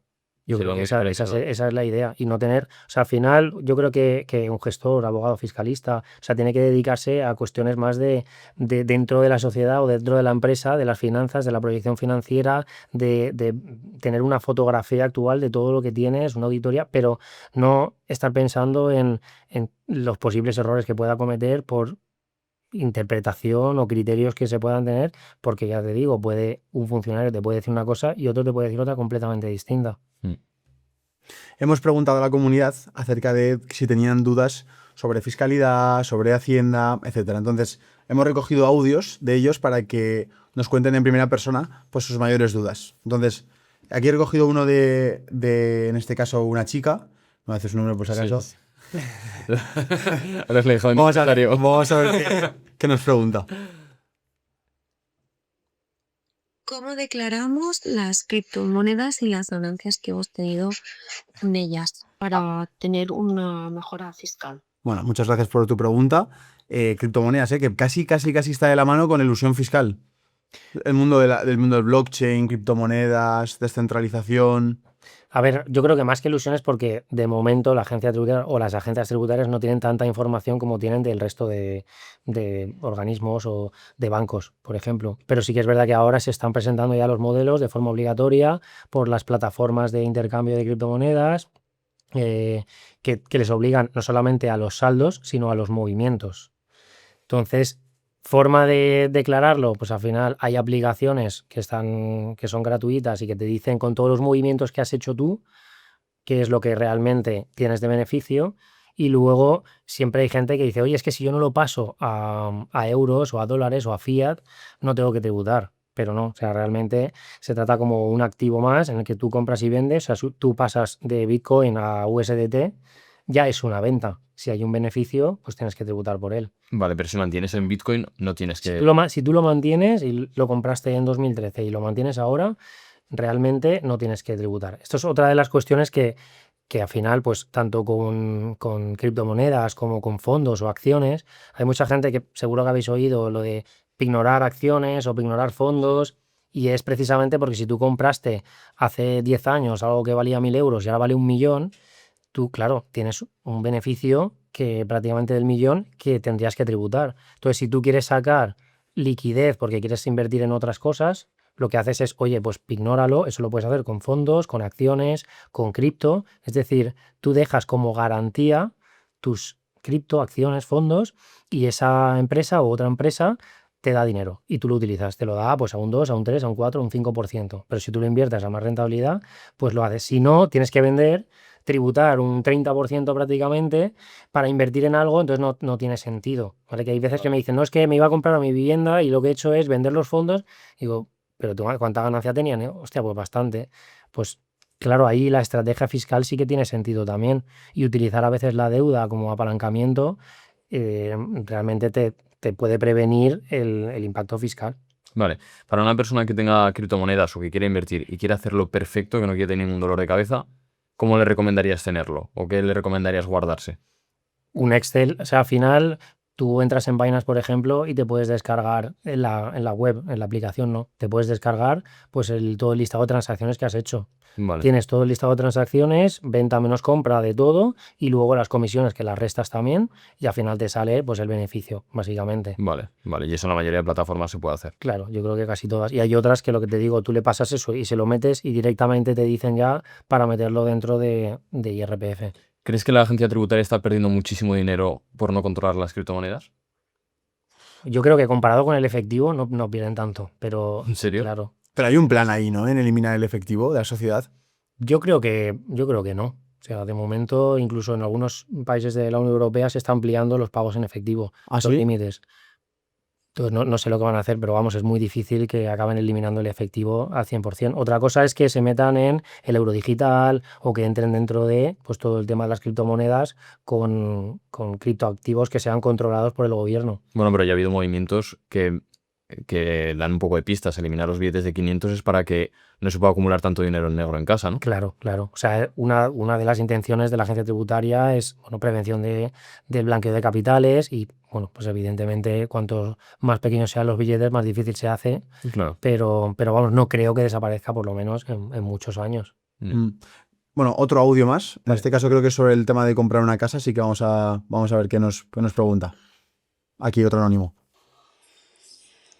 Quería saber si te grava el hecho de haberte comprado una casa o qué beneficios puedes tener a la hora de declararlo a Hacienda. Si desgrava el hecho de comprarse una casa, ¿no? Dicho. Desde, gasto de o empresa. sea, claro, antiguamente hasta el 1 de enero del 2013, creo que era, sí que te podías desgravar pues la hipoteca y demás, pero eso ya se quitó. Entonces, ahora mismo, dependiendo de la comunidad autónoma, pues sí que hay algunas deducciones o bonificaciones que se tienen por compra de vivienda para menores de 35, no sé, eso lo puede mirar en las comunidades autónomas. Y luego hay algunas, pues a lo mejor para rehabilitación o adecuación, para cumplir normativa de eficiencia energética o ese tipo de cosas, yo creo que realmente cuando tú compras una vivienda habitual y has vendido otra, o sea, eso sí, la exención por reinversión en vivienda habitual, tú tienes una vivienda y la vendes para comprarte otra, o sea, el ITP ahí sí que se tiene que pagar, pero la ganancia patrimonial obtenida hasta un determinado límite sí que estaría exenta de tributación, por ejemplo. Ahora que ha dicho Sergio el meterse una casa como empresa, claro, cada vez hay más gente que trabaja desde casa o que tiene negocios digitales que no le hace falta ir a un sitio físicamente y la casa se convierte en la oficina. ¿Qué parte podemos deducirnos de nuestra casa? Antiguamente tú tenías que justificar todo, o sea, los metros cuadrados. Si tienes un despacho de 10 metros cuadrados, una casa de 100, pues era el 10% de X. Luego había veces que dices, bueno, sí, pero son 10 metros, pero tú no estás trabajando los 7 días de la semana, que a veces sí. Entonces, luego en IRPF lo que dijeron, pues hicieron una regla y dijeron, bueno, pues el 30% de los metros que tú utilices te lo puedes deducir, básicamente. Entonces va un poco en más o menos que puedas justificar tú ese gasto. No de la compra de la vivienda, pero sí a lo mejor de los suministros o si es un alquiler, pues estaría ahí. Entonces, Vale. al final recomendable es, si tienes un cowork, lo alquilas y te lo deduces al 100% y ahí tienes los gastos incluidos, pero en tema vivienda, pues yo creo que casi no te vale la pena porque prácticamente no te desgrabas nada. Ya. ¿Qué es el Verifactu? ¿Y cómo ha nacido esto? ¿Qué está pasando? Porque creo que lo han pospuesto, no sé, o sea, ponnos un poco en contexto de todo esto, por qué se promueve esta medida, cuál es el objetivo que tiene para hacer y por qué se ha pospuesto. Pues mira, hablando de eso, justo cuando, un poquito después de que yo entrara en la agencia, se instauró el sistema inmediato de información, que era para las grandes empresas, en las que facturaban más de 6 millones y pico, tenían que hacer algo parecido a Verifactu. Es decir, todas las facturas emitidas y recibidas tenían que estar en una plataforma informática y la agencia tributaria las tenía en un plazo máximo de 4 días. Vale. Es decir, que prácticamente el 70-80% de la facturación del país estaba controlado por la agencia tributaria en 4 días. Porque al final las grandes empresas son las que controlan prácticamente toda la facturación. 70-80% de la facturación del Claro, país son claro, las porque grandes. claro, son grandes empresas. Al final estamos hablando de pues MediaMarkt, Corte Inglés, Carrefour, Mercadona, todo. Entonces, ¿qué pasa? No es que ellos pudieran ver si tú compras en Mercadona, pero si tienes una factura que te compras un portátil en el Corte Inglés, pues claro, eso sí que realmente llega ahí. Entonces ahí sí que había muchísimo control y yo creo que muchas campañas venían de, oye, no es solamente que un autónomo se estuviera deduciendo muchísimos gastos o que fuera un importe elevado, sino que a lo mejor se ha visto que se ha comprado 3 ordenadores, ¿no? Entonces, y cuadra. Claro, eso lleva desde, creo que en julio de 2017 empezaron a hacerlo de forma como voluntaria y en 2018 todas las que fueran grandes empresas. Y ahora Verifactu es lo mismo, pero para autónomos y pequeñas empresas. Entonces, es lo mismo. O sea, lo que ya venía instaurado de hace ya 7 años se vuelve a instalar para el resto. Se ha pospuesto, pues porque era, o no sé si porque ha habido movimientos y al final el tema político se ha tirado para atrás, o porque era difícil de implementar, o por lo que sea. Sí que es verdad que ahí solo te afecta si realmente estabas utilizando un software de contabilidad. O sea, si tú tenías tu propio Excel que utilizabas, que tienes una, no lo sé, pues la peluquería o lo que sea, que realmente estás con un Excel solo, un Word, o no estabas obligado a Verifactu. Pero si tenías sistemas de software, sí, aunque ahora es a partir del año que viene, no 2026. O sea, que eso significa tener, pues si todos los autónomos, pymes y grandes empresas están dando todas las facturas en tiempo real a la agencia, pues significa que prácticamente está controlado todo lo que no se paga en efectivo en tiempo real. Claro. Eso, bueno, pues da muchísima información y claro. Luego el tema de los Bizum, lo mismo Hostia, que también ha tenéis tenido. Bizum, es verdad. Claro, eso ha tenido. Que no es que tu padre te haga un Bizum y lo vayan a ver. O sea, al final estamos hablando, cuando tú vas a una plataforma de pago, que pagas por Stripe, PayPal o tarjeta de crédito, hay un apartado ahora que te sale pagar con Bizum. Sí, es Pues si verdad. tú estás dado de alta ahí, eso lo van a mirar.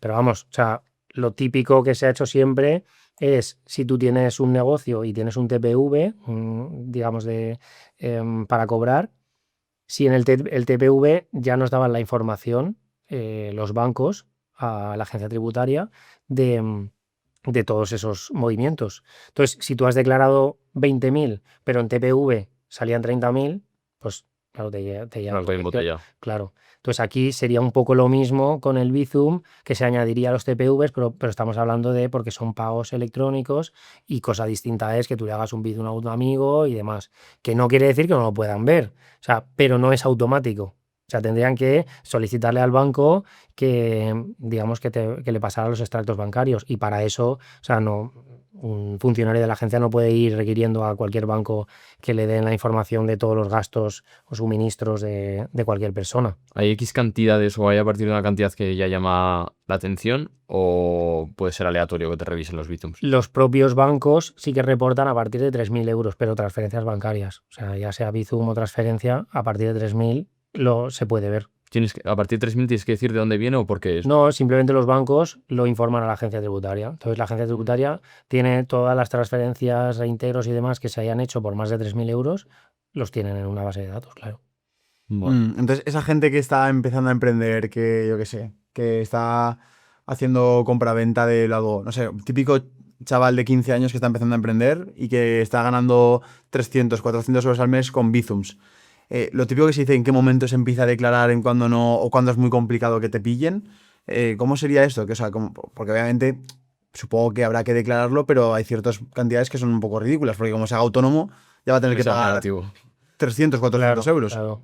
A ver, pero ¿estás hablando de darte de alta de autónomo o Hacienda o de cómo? Sí, o sea, yo lo que hablo es qué tendría que pagar de impuestos o si se tendría que dar de alta como autónomo una persona que empieza a emprender pero no tiene ingresos.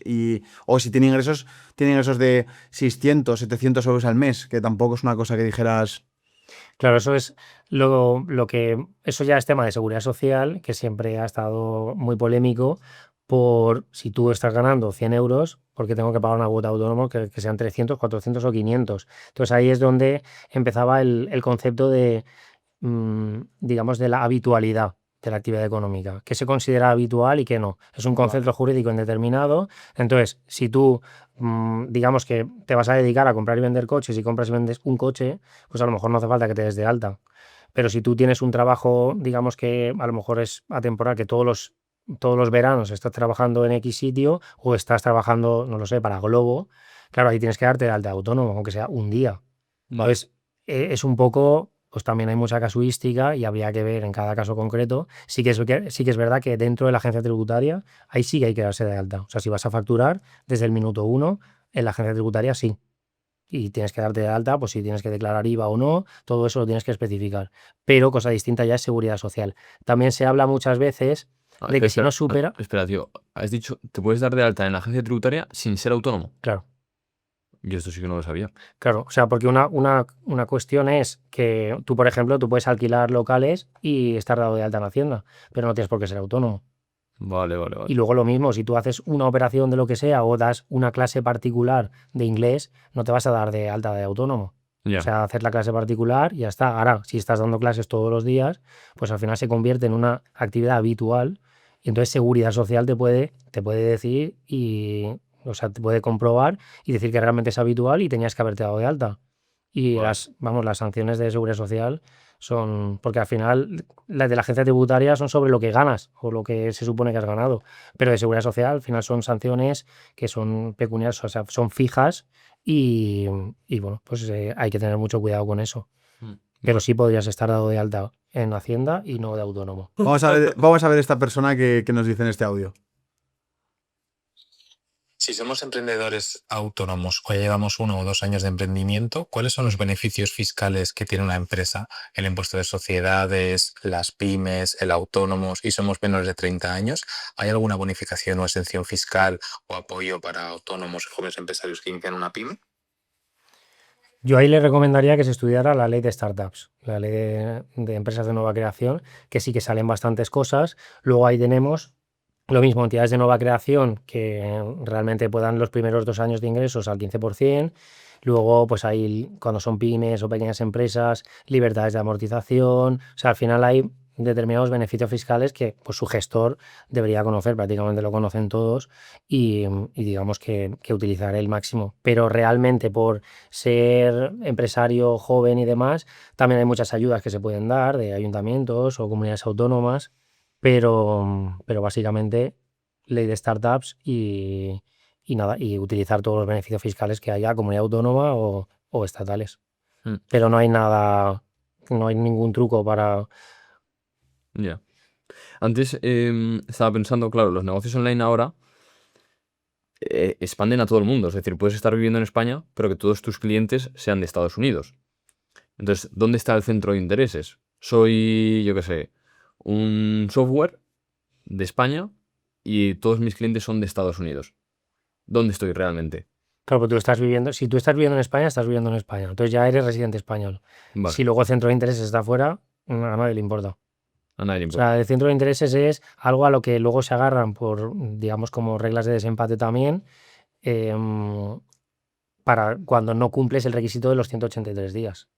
Ah, vale. Si Claro. O declaras sea, España, bueno, nadie sí, te ahí luego hay quita. reglas de desempate, de vivienda a disposición, de también centro de intereses, de todo. Vale. Qué curioso. Y la declaración de la renta, que es algo que todo el mundo al final acaba pagando, ¿hay algún consejo para poder pagar menos en tu declaración de la renta? A ver, habría que mirar todas las bonificaciones y deducciones de las comunidades autónomas porque son muchas. Al final, Y sí que te puede afectar, ¿no? Dependiendo de la exacto, comunidad autónoma. claro. Dependiendo de la comunidad autónoma, yo miraría y revisaría, me tomaría tiempo para mirarlas todas, a ver si os fiáis de vuestro asesor y gestor, pues al final yo creo que las sabrán.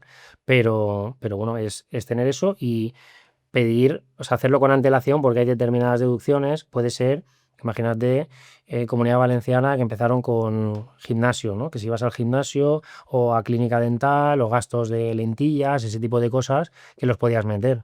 Entonces van saliendo ese tipo de cosas que al final eso también tiene un poco que ver con destapar a lo mejor algo de economía sumergida. Si 50 millones de contribuyentes tienen una deducción de, no lo sé, de haber ido al dentista y les obligan a que tengan la factura del dentista y que hayan pagado en tarjeta, Qué bueno. ¿qué van a hacer 50 millones de contribuyentes? Cuando van al dentista no pagan en efectivo y piden la factura. Y entonces obligan también un poco de esa forma, con determinadas deducciones, a que, bueno, pues esos empresarios o empresas acaben o por miedo o directamente porque tienen que hacer la factura, cobrar en efectivo, tengan que declarar más. O sea, todo eso tiene también, nunca sabes si es realmente en pro del contribuyente, que a lo mejor se ahorra 10 euros o 15 euros, o al revés para pillar al empresario que no lo estaría declarando. ¿Y tiene beneficios hacerla conjunta o separada, como pareja? En muy pocos casos conjuntas sale a cuenta. De todas formas, cuando tienes el borrador y tú pones los datos, te salen las dos y tú Vale. eliges la que más te convenga. Sí Mm. que es verdad que hay que tenerlo muy claro, porque una vez ha terminado el plazo de presentación, como es una opción, no se puede cambiar. Ya, claro. Entonces, eso sí que hay que estudiarlo bien, pero normalmente con el borrador ya lo ves, la diferencia entre uno y otro. ¿Cuál es la empresa que más impuestos paga al año? Buah, pues seguro que alguna del IBEX, seguro. No se sabe cuál. No sé si estará en internet, seguro que está, pero Bueno, le podemos preguntar a ChatGPT. claro. Luego le preguntamos a ver qué nos Ya, dice. ya, ya. Sí, porque realmente esta iba a raíz de otra pregunta y es que cuando pienso, por ejemplo, en Inditex, es como que no me termino de creer que su estructura fiscal o la forma en la que ellos paguen impuestos sea exactamente igual que una sociedad que factura 1 millón de euros en España. Es como que una sociedad que factura 1 millón de euros en España se zampa todas las zancadillas y ya está, pero no sé, es como que digo, realmente Inditex, con lo grandes que son, con lo inteligentes que son, van a dejarse, ¿no? Pues recaudar tanto. ¿Cómo lo hacen estas empresas por dentro? Porque obviamente tendrán que hacerlo todo legal, por supuesto, pero dentro de lo legal, ¿qué estrategias están haciendo? Porque me parece súper curioso. A ver, aquí la cuestión también está, si tú tienes empresas que tienen una cifra de negocios inferior a 1 millón de euros el año anterior, tú tienes ahora, por ejemplo, 2025, el impuesto de sociedades, el 17% los primeros 50.000 euros y luego el 20%, más o menos. Luego hay otras que tienen el 23%. Entonces, claro, las que son grandes empresas al final tienen un tipo impositivo que pues es normalmente el 25%. ¿Qué pasa? Que ellos aparte tienen seguridad social de todos los empleados, porque, Madre mía. claro, no pueden tener autónomos o falsos autónomos. Madre mía. Al final los seguros sociales también son un impuesto, es un impuesto al Ya. trabajo y es una parte que ellos están dejando dentro de España para la recaudación. ¿Qué es lo que sí que pueden hacer? Bueno, pues estructuras internacionales, que a lo mejor pues hay propiedades intelectuales o determinadas cosas que pueden pues tener un gasto en España que tiene digamos, un tipo impositivo mayor y a lo mejor un beneficio en otro país donde tienen la propiedad intelectual. O sea, eso sí que se puede hacer, pero estamos hablando de cantidades mínimas. O sea, lo que más le va a afectar es el IVA y al final todo se vende en España, por lo tanto va a ser el IVA y la mayoría es el 21%. Por lo tanto, ahí ya están dejando bastante. Es verdad que lo paga el contribuyente, o sea, lo paga el que compra, pero bueno, es un impuesto que viene de ellas. Y luego impuesto de sociedades, lo mismo, o sea, al final es pues el 25 tipo general y muy difícil que puedan evadir porque al final están controladas, están auditadas. Claro, son grandes empresas que tienen más control, digamos, más obligaciones de información. Pero, y no tiene ningún tipo de holding de. O no, sí, No sé, pero- o sea, una estructura en la que ese dinero que están ganando no termina de contribuirse como beneficio porque antes lo han llevado, yo que sé, a patrimonial. No, o sea, tú al final, aunque tengas una holding, tú vas a tributar el beneficio de la sociedad. Otra cosa es que para redistribuir ese beneficio después tengas pues una exención. O sea, es decir, si tú, por ejemplo, te Wow. vas a gastar todo tu dinero de la sociedad, no te vale la pena de una holding porque pagarías un 1,25 más, porque Vale. está pasando ya por Ya. la sociedad. Pero realmente aquí, seguro, o sea, claro, las grandes fortunas pues lo tienen todo y no solo tienen una holding, tienen 25 y una es para la gestión patrimonial y a lo mejor una es de alquileres, la otra es de compra, reforma y venta, luego tienen operaciones, digamos, operativas. Entonces, todo ese conglomerado al final, pues yo creo que tiene todavía más coste el mantenerlo Ya. que beneficio. O sea, beneficio fiscal prácticamente no hay, salvo que te vayas ya a la parte internacional, a que, digamos, Ah, claro, en otros países. claro, a ¿qué que tú hacen? tengas, pues que tú tengas lo que he dicho antes, por ejemplo, que tú tienes a lo mejor un propiedad intelectual que pertenece a la misma sociedad, pero dices, bueno, pues yo le cedo esta marca personal, esta propiedad intelectual a un país donde tiene menos tributación. Entonces, la sociedad de España le paga por utilizar esa propiedad intelectual a la sociedad de fuera. Claro, aquí es un gasto con un impuesto del 25 y allí es un ingreso con un impuesto del 10, por ejemplo. ¿Eso no es evasión? No. Eso lo utilizarán, ¿no? Mucho Claro. para poder salirse. ¿Puedes detallar esto de la propiedad intelectual poniendo un ejemplo? No hace falta que nombres empresa, sino, yo qué sé, la empresa está que dedica que hace este vaso o alguna cosa así. Claro, sí, o sea, tú tienes, imagínate que Nike fabricara aquí, pero la propiedad intelectual de Nike, pues es una marca y la tienes en, pues, Irlanda. en Irlanda. Entonces, claro, tú aquí, por ejemplo, tienes 1 millón de euros de beneficio. Tributarías el 25, 250.000. Y dices, oye, ¿cuánto vale la marca, digamos, la propiedad intelectual? Vale 200.000. Pues entonces ya no tengo 1 millón de beneficio, tengo 800. 800.000. Ya tributaría menos. Y ese millón, o sea, esos 200.000 van a Irlanda. ¿En Irlanda cuánto pagas? Pues no lo sé, pero si pagas el 10, pues digamos que aumentaría en 20.000, cuando te ha disminuido prácticamente en 50.000. Pero ¿y cómo le pones una cifra a esa propiedad intelectual? Bueno, ahí ya entran precios de transferencias, es decir, tú cuando tienes operaciones intragrupo, por ejemplo, hay unas, digamos, unas obligaciones o unas métricas que tienes que establecer para valorar. O sea, ahí sí que te puede ir la inspección y decir, bueno, tú has valorado esto o este fondo de comercio o esta propiedad intelectual por 200.000 cuando vale 100.000 o al revés. O sea, ahí ya, claro, entras en una dinámica también en la que se complica y necesitas pues tener abogados especializados también en precios de transferencia, en operaciones internacionales, en todo, porque luego lo tienes que defender. Es decir, Ya. no es solamente yo le pongo un número, sino que tiene que haber un informe o una auditoría, peritajes y luego mantener toda esa información para poder demostrarla a la agencia después. Cuando haces una inspección, por ejemplo, a un grande, yo qué sé, a Mercadona, Inditex, eso es una locura, ¿no? La de gente que tenéis que desplegar para poder analizar todo eso. Ahí prácticamente estaría todo informatizado, o sea, te llega todo. Sí que es verdad, otra cosa es que entres a lo mejor a los patrimonios personales, ese tipo de cosas. Pero bueno, hay una delegación de grandes contribuyentes que es la que se encargaría y al final pues tiene también sus herramientas y su equipo para que todo eso lo puedan llevar a cabo de la forma más eficientemente posible, porque si no, no podrían terminar. Es decir, por eso digo, oye, me haces una inspección, pero solamente de este impuesto de este año. Ya. A lo mejor ahí te llega pues esa gran empresa y te dice, no, házmela de todo. A ver si puedes, Ya. ¿sabes?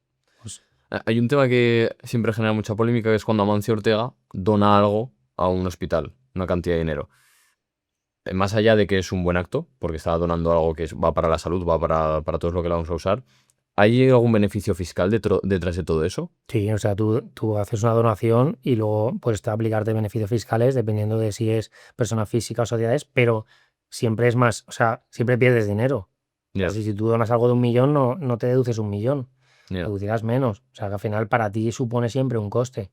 Vale. O sea, es como una forma de, en vez de que me quiten tanto, al menos de ese tanto que me quitan se va a esta buena causa que yo quiero donar, ¿no? Por ejemplo, cuando hacen los deportistas fundaciones, supongo que será parte de eso, ¿no? De decir, como esto me beneficia como una parte de gasto, yo sigo donando, pero en vez de que todo se done a la hacienda, pues Claro. estoy donando una pequeña parte de mi contribución a estas buenas causas que al menos yo confío Exacto. o lucho, ¿no? Estás eligiendo tú dónde poner el dinero, por ejemplo. Vale. Y como dato curioso, lo hemos buscado y las 3 empresas que más facturan, mejor dicho, que más recaudan impuestos en España son, en primer lugar, Iberdrola, con 3.500 millones de euros en impuestos. Que viene de tasas eléctricas, es decir, Sí, no ¿no? viene tanto de sociedades. Es verdad, esto nos lo explicó una vez José Elías nos explicó la barbaridad de impuestos que pagaban ellos, pero no solo por lo que ganaban, sino por lo que se le aplicaba al consumidor, Sí. que era una locura. Y lo van subiendo dependiendo también de los precios de mercado de la electricidad y demás para ir controlando. Sí, sí. Madre mía. Después, Inditex, que paga 2.243 millones de euros. ¿Y qué pone ahí? Este sí que viene de sociedades. Mayor pagador por beneficios directos, sociedades. Claro, de sociedades. Claro que sí. Madre mía. Y luego el Banco Santander, pagando 1.500 millones de euros, Bueno. que es el líder en el sector financiero. O sea que para aquellos curiosos como nosotros, Sí, sí, sí. Joder, es increíble. ya ves. Vamos de aquí pasamos a otro tema que también es bastante interesante, y es el tema de cómo puede ser una persona individual para poder pagar no menos impuestos, pero sí que pueda ordenar mejor sus finanzas cuando emprende un negocio digital en España. Hemos hablado antes de pequeños beneficios que había esos primeros años que se pueden utilizar, pero en negocios digitales, leyes de startups, todo esto, mucha gente al final que con las redes sociales está montando negocios online, que no necesariamente son marcas personales, pueden ser pues marcas corporativas, etcétera. ¿Tiene algún tipo de beneficio o estrategias que puedan utilizar al no tener una sede concreta en España, sino que tienen una venta online en Latinoamérica, en Europa, o que, no sé, que como que sus clientes están bastante repartidos, ¿sabes? Pero viven en España. Claro, ahí la cuestión está en que la parte que sea de imposición indirecta, como el IVA, o sea, si tú vendes en Francia, pues se pagará el IVA en Francia, si lo vendes en Estados Unidos, allí.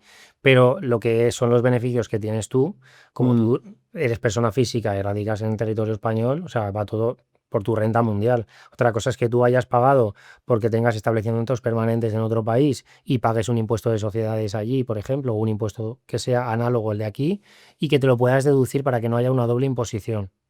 Pero realmente vas a acabar pagando lo que hubieses pagado si lo hubieses vendido todo en España, Vale. en la renta. O sea, ahí no hay. La única opción cuando eres negocio digital es, bueno, pues mirar si hay otras opciones que mudándote, o sea, emigrando a otro país, haciendo el cambio de residencia fiscal, pues que lo valores y veas si te vale la pena o no. O sea, mucho lo que están haciendo es, yo me voy 2 o 3 años y luego vuelvo. ¿Por qué? Porque en España sí que se premia mucho la inversión. O sea, si tú inviertes en inmobiliario y das alquiler de vivienda habitual, que tienes la reducción del 50% en renta, por ejemplo, o incluso hasta el 90% en algunos casos, tú puedes vivir de pisos, o sea, tú puedes tener alquilados pisos, tienes la reducción del 50%. Es decir, si un pagador a ti te paga como porque estás haciendo un trabajo y te paga 100.000, a ti a lo mejor te llevan 50.000, quitando IRPF, quitando seguros sociales. Sin embargo, si los inquilinos te pagan 100.000, realmente tú estás tributando como si te estuvieran pagando 50.000 y luego encima no pagas seguros sociales porque no tienes que estar dado de alta en seguridad social y estás viviendo en España, que tienes acceso también a colegios, a sanidad, a todo. Claro, todo esto si Claro. tienes pisos a título personal, ¿no? A título personal. Si tuvieses ya una sociedad, estamos hablando de que trabajas Claro, con sí, una sociedad y se acabó. Exacto. Joder. Entonces, claro, sí que se premia un poco la inversión hasta cierto punto. O sea, también hay casos de empresarios que dicen, oye, yo estoy invirtiendo en inmobiliario, tengo, pues, entre herencia y que haya ido invirtiendo, tengo 25 pisos. Entonces, claro, como tienes la reducción del 50%, dices, oye, me lo mantengo. ¿Qué pasa? Que hay un determinado momento en el que la agencia tributaria te puede decir, oye, tú no es un rendimiento de capital inmobiliario, o sea, tú al final te estás dedicando a la gestión inmobiliaria, a los alquileres. Es un negocio. Es un negocio, es una actividad económica, entonces tienes que declarar como actividad económica, pierdes la reducción, claro, eso los últimos 3-4 años, entonces ahí es donde entra también en juego el poder hacer, pues pasar todos esos inmuebles a una sociedad o hacer una reestructuración, aplicarte, digamos, el régimen de neutralidad fiscal, el que se habla, el régimen FEAC, y entonces, claro, ahí sí. ¿Qué pasa? Que ahí la agencia te puede decir, cuando tú tenías miedo de que ellos entendieran que era una actividad económica, ahora tú consideras que es una actividad económica, te quieres aplicar el régimen de neutralidad fiscal y 2 años después te pueden venir y decir, oye, que eso no era actividad económica. Entonces ahí es donde entra en juego otra vez oye, voy a presentar una consulta vinculante, voy a decir exactamente lo que hago, pero bueno, que eso es una casuística en la que estás en un límite en el que no sabes si la agencia va a tirar por un lado o por el otro y tú tienes que tomar una decisión. Hay empresas que hemos conocido, bueno, empresarios que hemos conocido que facturan mucho dinero, pero que muchas veces se ven atrapados, entre comillas, en España, porque a lo mejor se quieren ir a otro país a pagar menos impuestos por una cosa que se llama exit tax. Esto a lo mejor la gente ni siquiera sabe que existe. ¿Puedes explicar qué es esto y en qué consiste? Claro, cuando tú eres residente español y, bueno, has residido en España durante los últimos 10 periodos impositivos y tienes sociedades que tengan una valoración de 1 millón o 4 millones, o sea, 1 millón si tienes más del 20 o 25% y 4 millones cuando tienes menos. O más, ¿no? Ese- Eso de cifra o más. Exacto, o sea, a partir de 1 millón o 4 millones, Vale. si tú te vas, es como tienes que tributar como si lo vendieras. ¿Cómo si lo vendieras? Como si lo vendieras. Entonces, ¿qué, Oh. qué proceso sería? Sería como... pero nosotros no sabemos cuánto vale Tengo un Plan. O sea, ¿cómo se hace ese proceso? Pues, o sea, al final tienes que ver primero el patrimonio neto, o sea, lo que tengas declarado en contabilidad o valor teórico, o realmente pues te pones pues valorar fondo de comercio o la capitalización, por ejemplo, de los beneficios. Y Hacienda te puede decir, no, esto no vale 50 para que pagues menos, esto vale 200 millones. Claro. O entonces, en cierta manera, es como una posición de estás jodido. Es que básicamente. valorar, claro, las grandes fortunas al final pues ya saben más o menos lo que tendrían que hacer. Sí que es verdad que si te vas a un país de la Unión Europea puedes suspenderlo y luego vuelves y no pasa nada, pero cuando te vas fuera, pues claro, estás atado prácticamente. ¿Hay países de la Unión Europea que merecen tanto el cambio de irse a nivel impositivo? Yo creo que no. O sea, salvo que te vayas a algún sitio como... No. Mm. Es que depende mucho también, al final, si es una decisión fiscal únicamente, siempre tienes pues el clima, el cómo se vive allí, si tienes Ya la familia, parte ya etcétera. personal. Claro, pero a nivel fiscal, pues dependiendo de lo que hagas, te puede convenir un país u otro. La Agenda 2030 es algo que se menciona dentro de la institución de Hacienda. Y si se menciona, ¿de qué forma? La verdad que no, o sea, no se le ha dado mucha relevancia tampoco a la Agenda 2030. O sea, no hay instrucciones, no hay, digamos que todos los planes de controles son, digamos, anuales, ¿no? Y entonces, a lo mejor sí que se va acercando un poco, pero realmente no afecta. Viendo la tendencia que ha habido estos últimos años, dentro de 10 años, ¿crees que va a haber algún movimiento que podamos hacer sin que nos controlen? ¿O piensas que vamos hacia un control absoluto? Yo creo que sí, si se mantiene el efectivo, esa parte va a estar ahí y luego, pues supongo que las criptomonedas no se llegará a controlar el 100%, o todas las que sean autocustodia, digamos, las plataformas o los exchanges descentralizados, ahí sí que probablemente no haya. Sí que es verdad que la agencia también está utilizando herramientas que vayan analizando toda la blockchain y que, bueno, pues que conforme pase el tiempo tendrán cada vez más y más información y será más complicado que no traqueen el dinero que tienes, aunque lo vayas pasando de una plataforma a otra. Sin darnos cuenta, cada vez vamos a ir más hacia la sobreinformación, ¿no? Pues sí. Hay un tema que siempre hablan cuando te llega una inspección de Hacienda, que es que puedes negociar con ellos. Que sientes un poco que eso es, no sé, una especie de... no sé cómo llamarlo, prefiero no ponerle nombre. Es cierto, es decir, se puede negociar y luego ¿qué recomiendas? ¿Negociar o negociar y pagar y ya está? ¿O mejor ir hasta el final? A ver, ahí lo que es negociar, tú tienes primero que te hacen el requerimiento, luego una propuesta de lo que ellos entienden, entonces ahí tú puedes presentar alegaciones que ahí más o menos se puede entender como una negociación.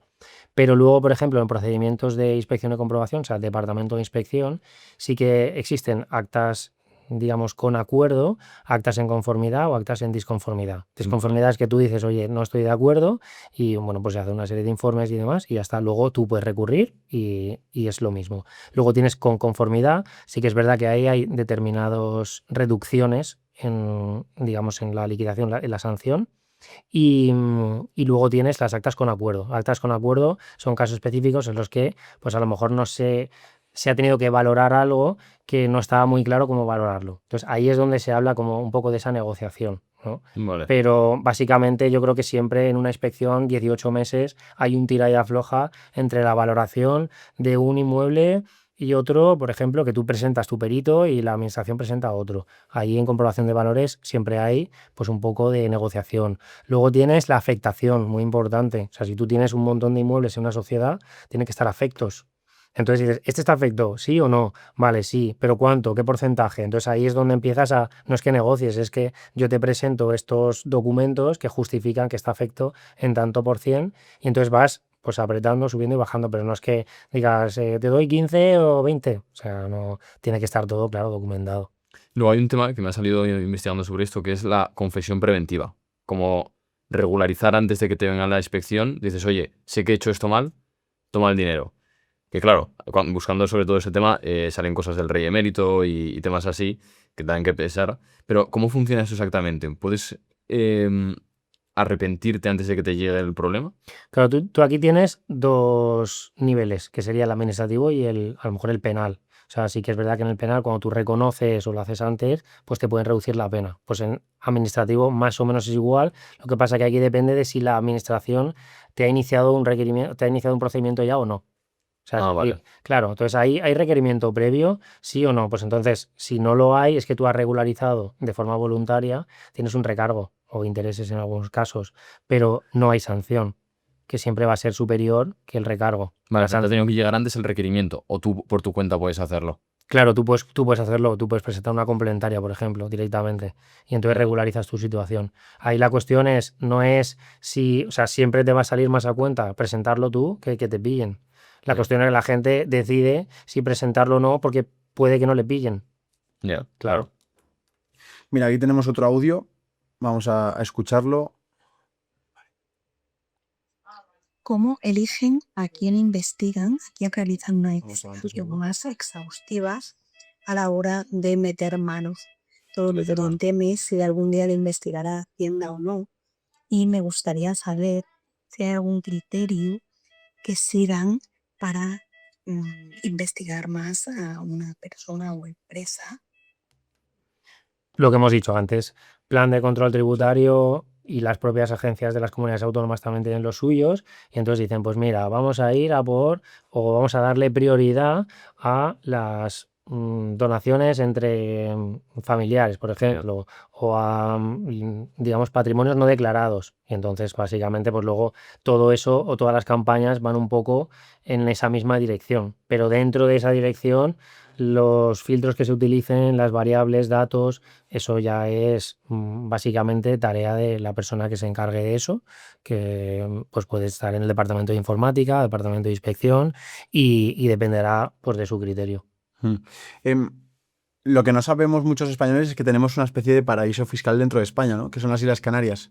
Esto no se comenta. Y esto es muy curioso. ¿Cómo funciona esto y qué requisitos tienes que cumplir para poder tener ese beneficio fiscal de las Islas Canarias? Claro, tú al final en las Islas Canarias el impuesto de sociedades es el 4% cuando cumplas determinados requisitos de 4%, ¿eh? 4%, Comparado con un 25%. claro, y lo tienes en España. Y el clima no te puedes quejar, ¿eh? No, claro. Entonces sí que es verdad que hay empresas que lo tienen allí y lo único es que a lo mejor te cuesta encontrar personal que viva allí o que quiera vivir allí porque tienes unos requisitos de que determinados contratados tienen que estar viviendo, residiendo en Islas Canarias, es lo único. ¿Cuántos Entonces, contratados tienen que estar? ¿El 50%? pues la verdad que no lo sé, pero bueno, hay un mínimo y luego también de administradores y demás.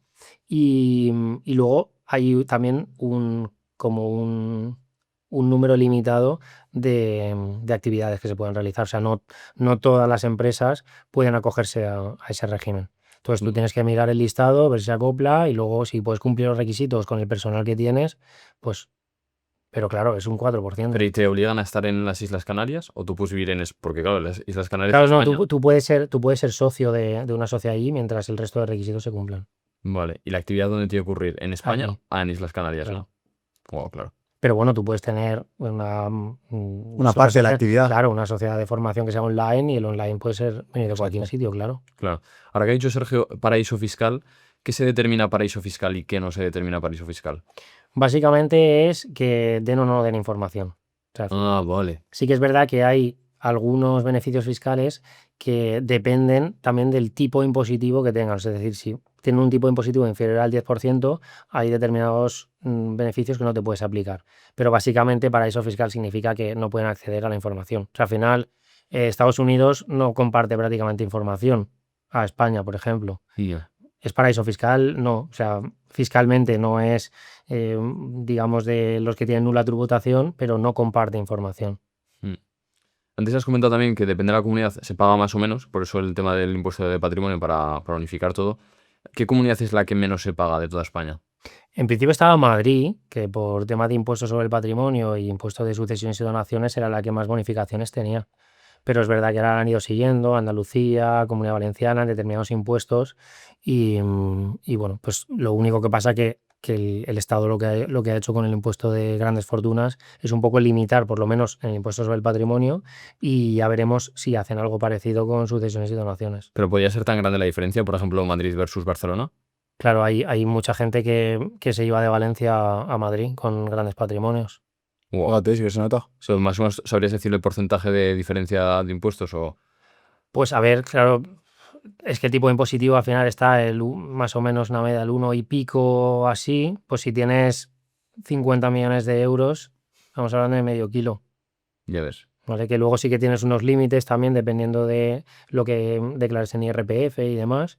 Pero bueno, si no te lo puedes ajustar así porque, bueno, pues ya tienes, digamos, una remuneración o un cargo de cuenta ajena de alto directivo, pues sí, es que es mucho dinero. Si tú no eres una persona que está invirtiendo, por ejemplo, tu patrimonio va mermando solamente por el impacto del impuesto sobre el patrimonio.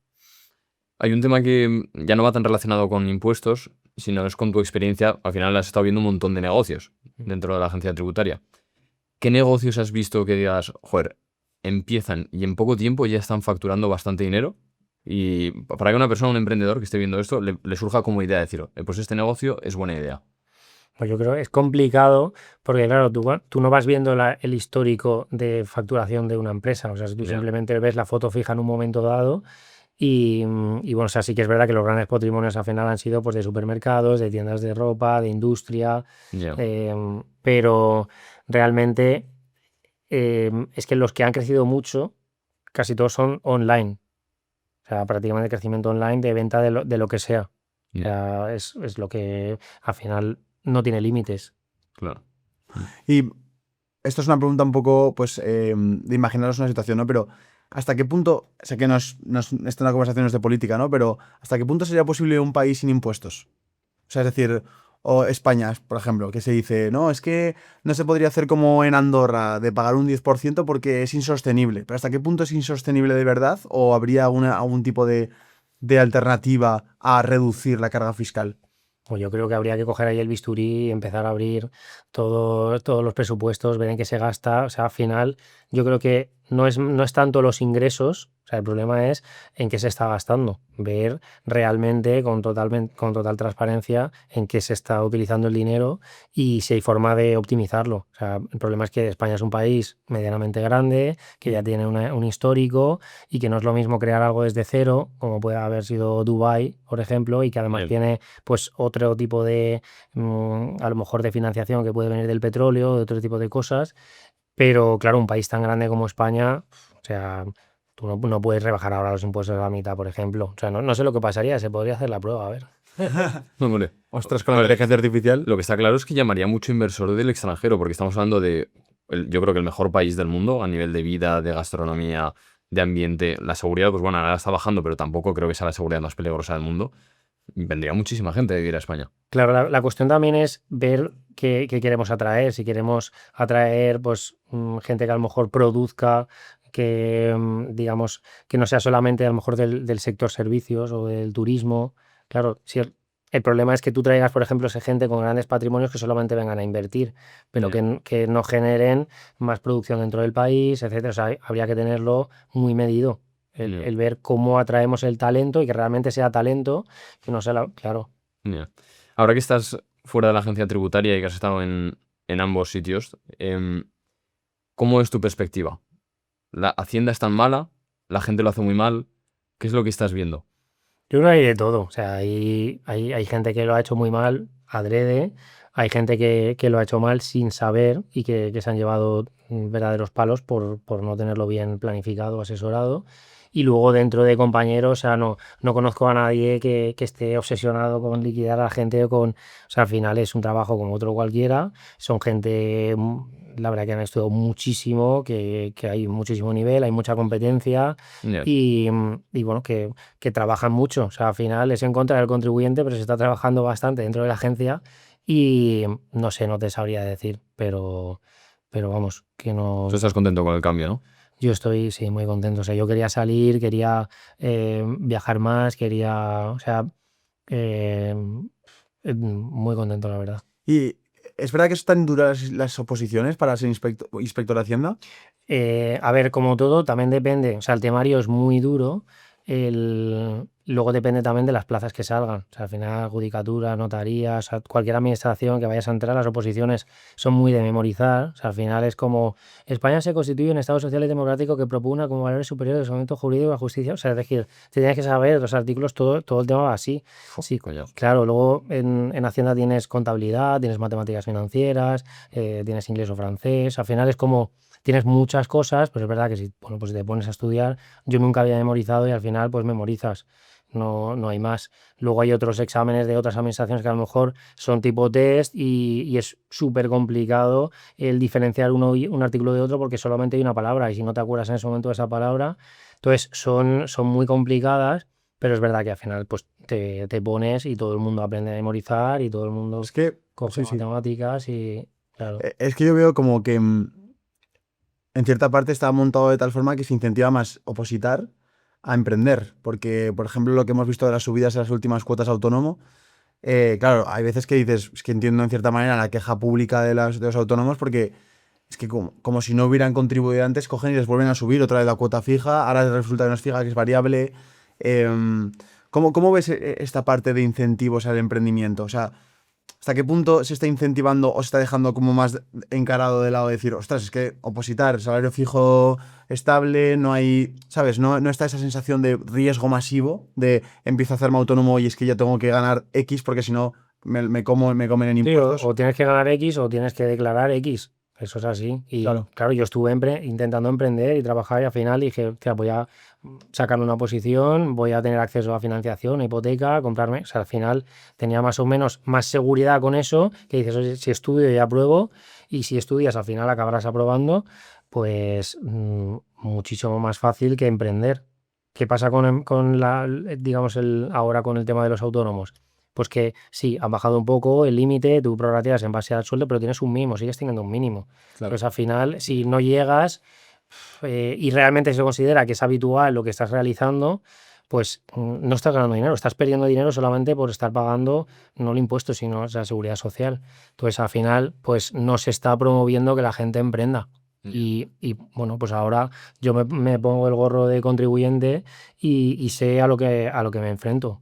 O sea, sé que es muy complicado y que tienes que tenerlo todo muy seguro y que los impuestos, pues, no te dejan crecer tanto como a lo mejor te podrían dejar crecer en otro país. Que sea mejor o peor, pues tampoco lo sabes. Pero que es complicado, sí. Bueno, la gente como tú, las grandes empresas tenéis que ir súper buscados, ¿no? Porque les interesa tener gente que ha estado dentro de la agencia tributaria A ver, para estar sí, más seguros. al final tienes algo de, digamos, de experiencia dentro, pero bueno, que hay todos los asesores, abogados fiscalistas que hay, pues tienen muchísima experiencia. Yo creo que tampoco hay, aparte de a lo mejor 4 cosas que puedas saber, yo creo que no hay muchísima más No hay diferencia. mucha diferencia, ¿no? Yo creo que no. O sea, no creo que ahora todo el mundo me empiece a llamar, ya te lo digo. Si tú mañana fueses ministro de Hacienda, ¿qué cambios harías? ¿Qué cosas te vienen a la cabeza decir esto lo cambiaría lo antes posible? Pues yo soy muy de datos, o sea, al final he estado dentro de la agencia, pero siempre me he fijado mucho en todos los datos, en intentar entender todo.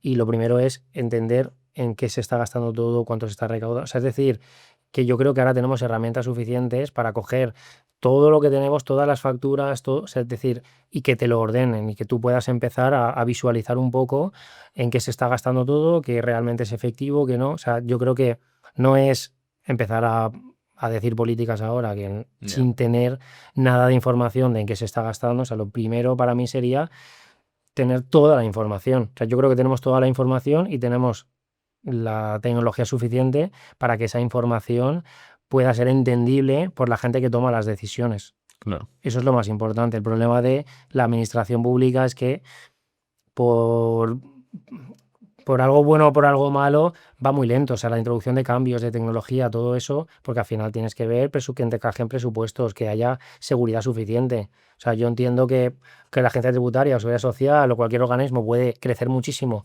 apalancándose en la inteligencia artificial, pero ¿hasta qué punto pueden estar cediendo? O sea, tú puedes preguntarle a ChatGPT lo que quieras, pero la agencia tributaria no puede estar exponiendo los datos de terceros a una IA que sea de otra persona.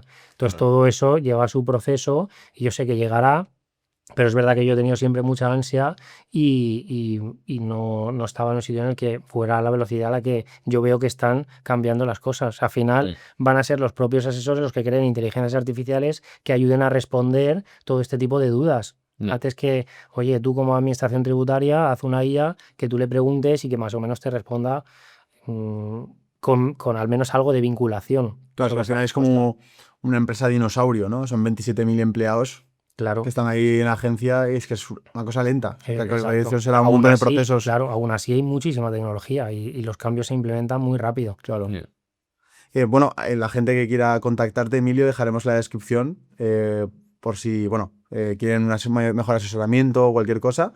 Y gracias de corazón por estar aquí en Tengo un Plan y poder dar esta visibilización a todos estos temas que son tan misteriosos o que se quedan en el aire y que no se terminan de aterrizar. Así que gracias, Emilio. Bueno, muchas gracias a vosotros por darme la oportunidad.